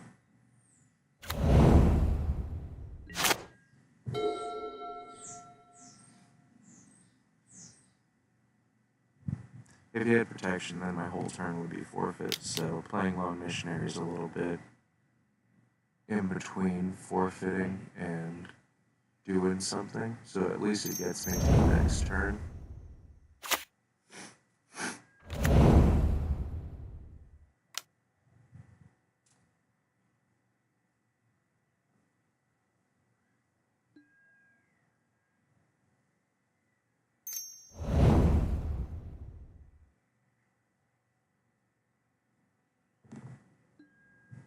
Alright, that's definitely lethal. But we got a lot of late game. We don't really care about the top end. Almond of the Dead getting back at Lone Missionary is pretty decent.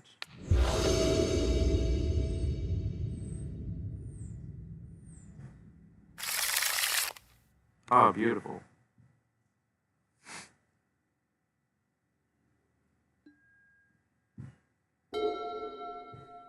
Very, very nice.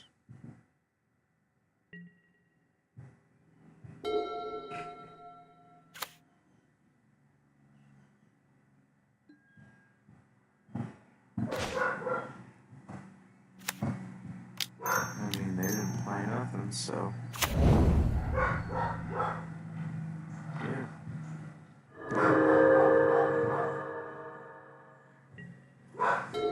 We'll have removal that goes through protection next turn. If we need it. If he just plays something, we'll just kill it. Hopefully, 2 mana imp. Are they imps or are they goblins? Or are they killing fiend?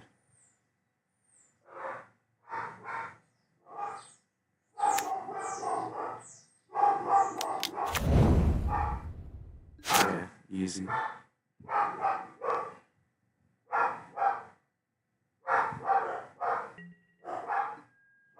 I was gonna say a tap land would be nice, but it's whatever.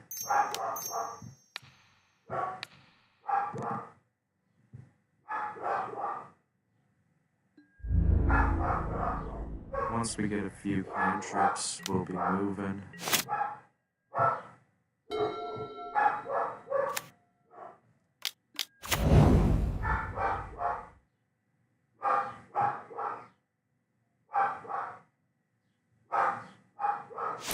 And now we've got removal that goes through protection.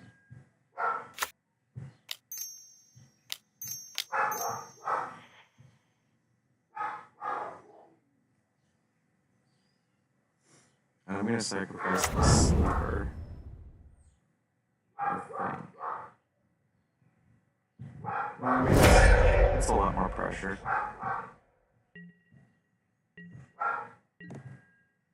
And one of the dead gets back either is what I was thinking about.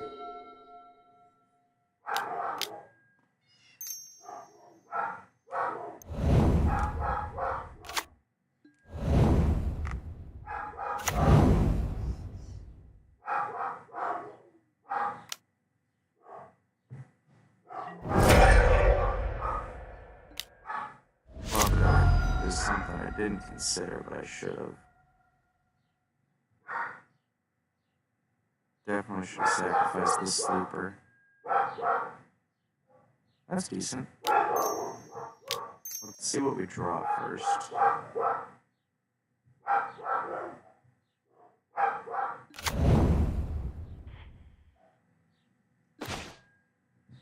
That's why. Very easy, I think. Well, it'll be up to him if he wants to sacrifice a mountain for that. And then we'll just get back the sleeper because it's a guaranteed kill.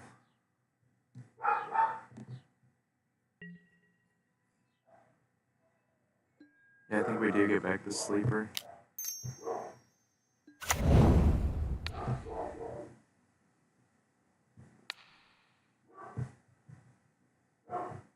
That is nice.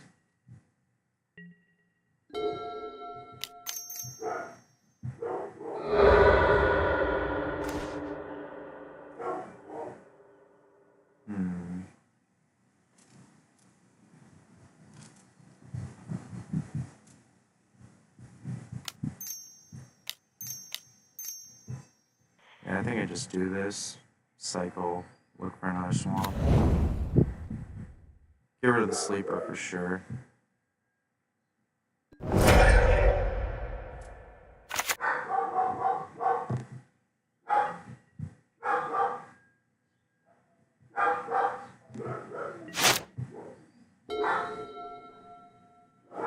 think we've done enough resisting that he's gonna run out of gas before he can kill us. I would not be offended if he conceded. There is a line to walk with early concessions, but I think if you can sense like a total loss, it's whatever.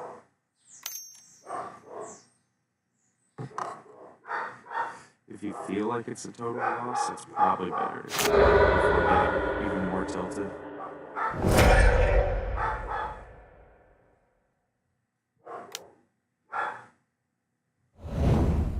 Oh, does he have it? He doesn't have it, but he's going for it anyway. It's almost tragic.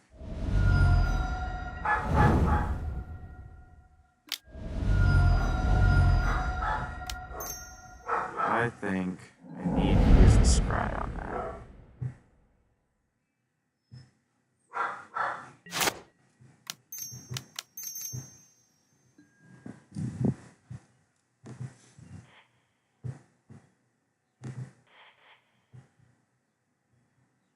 I don't know if I needed to use the scry on that. I might have just drawn cast down either way.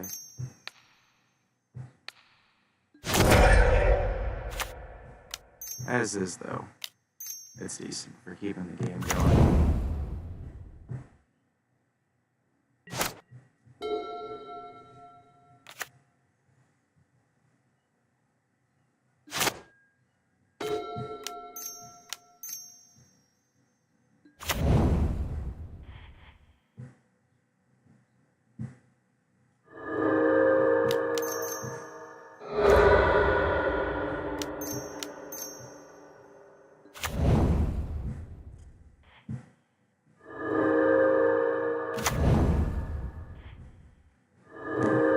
That was a pretty good turn.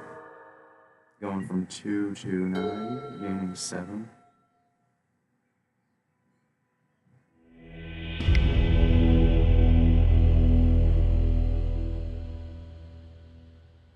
That was exactly what I mean about we don't really need the top end. Top end's very much whatever. Of course, Skyfisher picking up one of the life gain creatures is pretty endgame. He doesn't really go infinite with the Omen, but he totally can.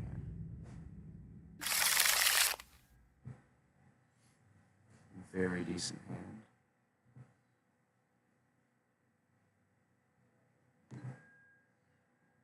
He mulliganed and didn't get the Monastery Spear.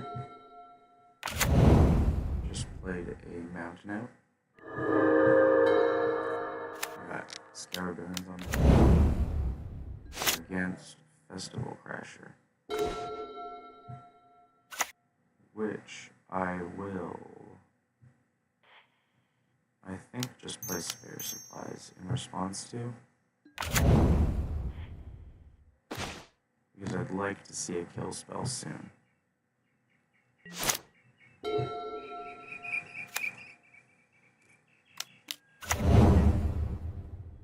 It doesn't feel great that that's my only one.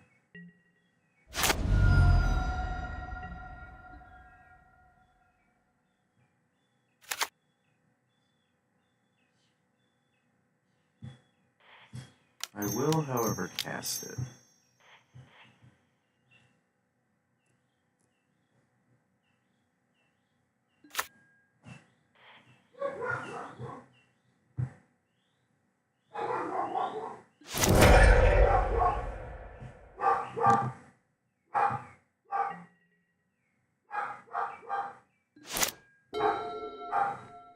Next turn I can gain 7. Another 6.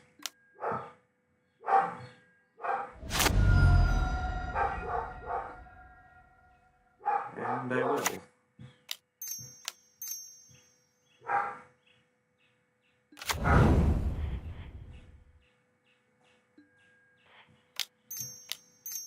He's probably got Lava Dart still.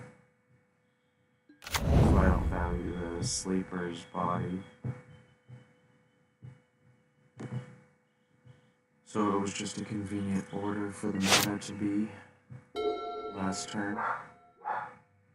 More than anything, because I could have sacrificed the Lone Missionary if I planned it out longer. But it's not really about that.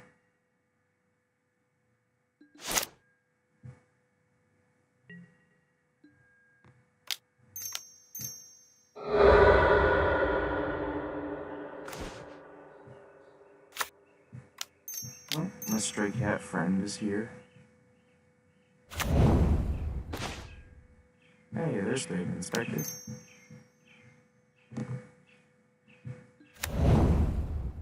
There was only one reason.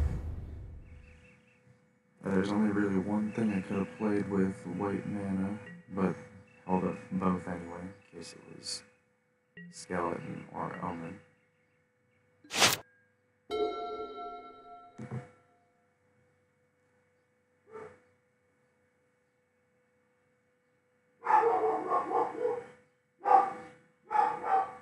Next turn we can crack the clue, although cracking spare supplies isn't that big a deal. Although it's a little bit scary to try and pick up one missionary with Core Skyfisher, because if he does lava dart it, then we don't gain any life. So it might just be better to grab the 2 life from the Dawnbringer, unless he casts a lightning bolt.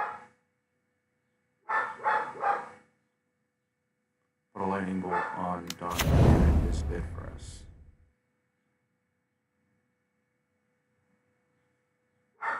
This, however, is very bad for us.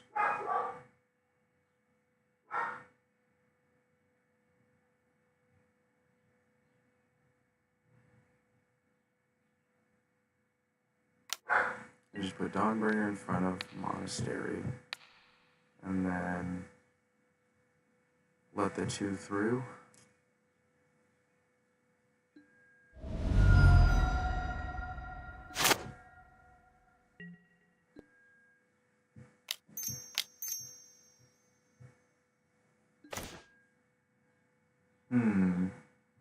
Surprise blocker is interesting.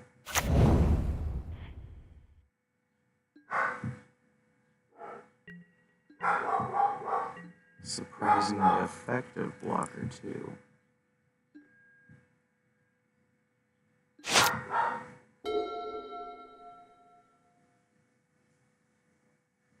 I will put it in front of a Festival Crasher. That's what I like about Cathar Commando, is that it's basically the traditional light removal spell of deal 3 damage to target attacking creature, as long as it's on the ground. It doesn't say non-flying, but it doesn't have flying, so it's just how it works. Right now, we're going to kill a Festival Crasher.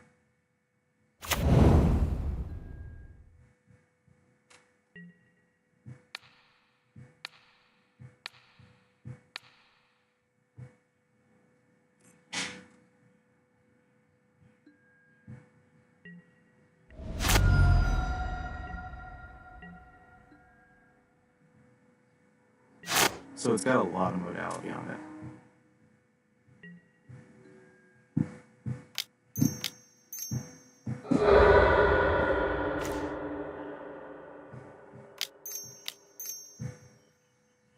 I think I prefer a kill spell over another Dawnbringer, but I'd also prefer another Lone Missionary over a Dawnbringer.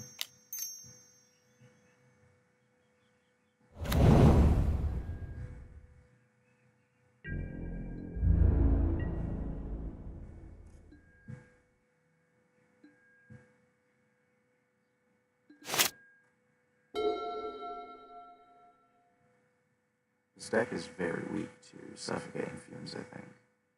Although it is just the Sleepers, the Missionaries, and the Commandos. And they all kind of intend to die. Sleeper especially, so maybe it's whatever. Maybe the bulk of the deck, Core Skyfishers and stuff, isn't afraid of fumes.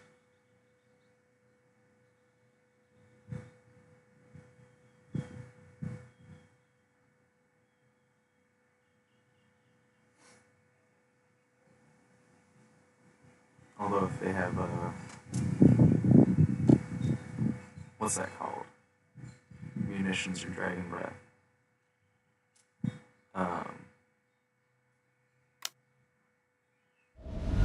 Raven gets wrapped up amongst the others as just a blocker.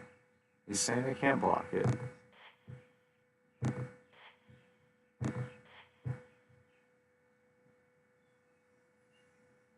Prismatic Strands would be nice.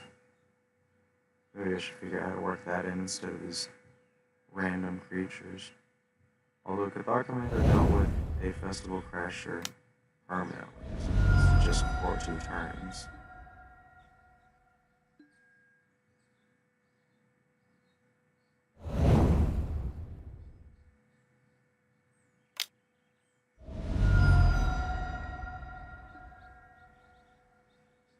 also now has protection from white. So I take 17. Oh wait, I didn't realize you had 3.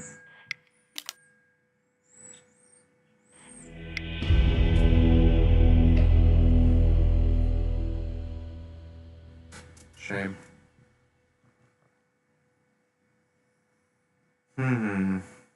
Why was that one a loss? I had more removal spells than I normally do at 8 with the 2 sleepers. And the Omen bringing that up to 9 even. Skyfisher's making it a theoretical 13.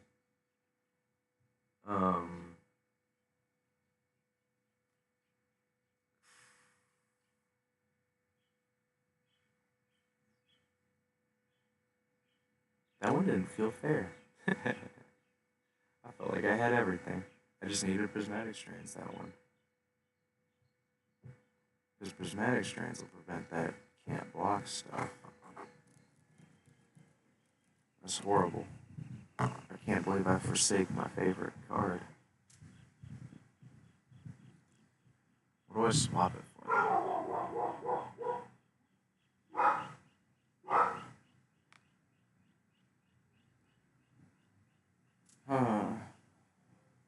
It's kind of in between. It's probably one Lone Missionary for sure. And then it's probably in between Banalish Sleeper and Cathar Commando. And I'm wondering how frequently a 3-mana sorcery speed edict is relevant. Sometimes it buffs up my creatures. I'm also trying to wonder, this is rough because I'm also trying to wonder about Cathar Commando's effectiveness because both of them play very well in the Omen plan. Cathar Commando is like a supercharged Dawnbringer. It's a sort of a removal spell, and it's also sort of it loses the surprise factor when you pick it up with Omen, though, because they know it's in your hand, so they won't attack him with, like, a Seagate Oracle. Let's see. The Knowledge Sleeper will always take out a Seagate Oracle. How much do I care about Seagate Oracles?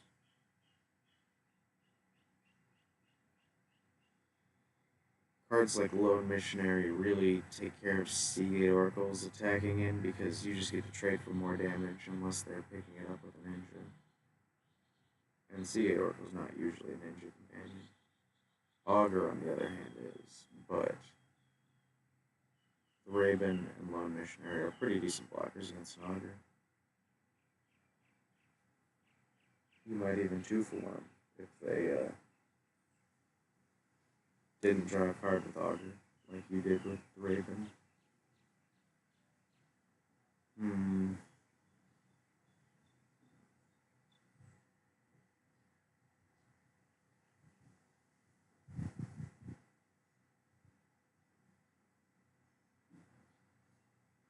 I like Lone Missionary a lot, but maybe it's the card. No, Lone Missionary can't go. I don't have any other life game besides that.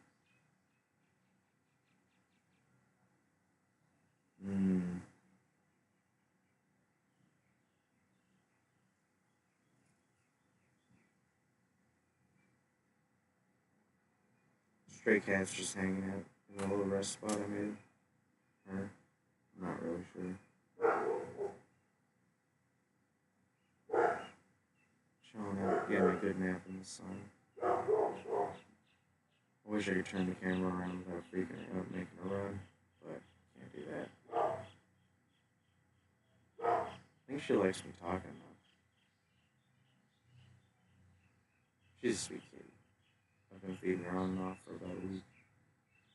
Pretty much twice a day. Once in the morning and once at night.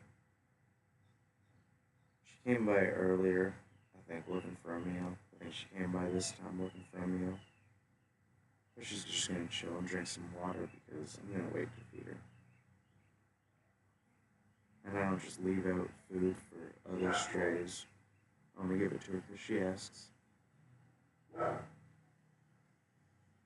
Hmm.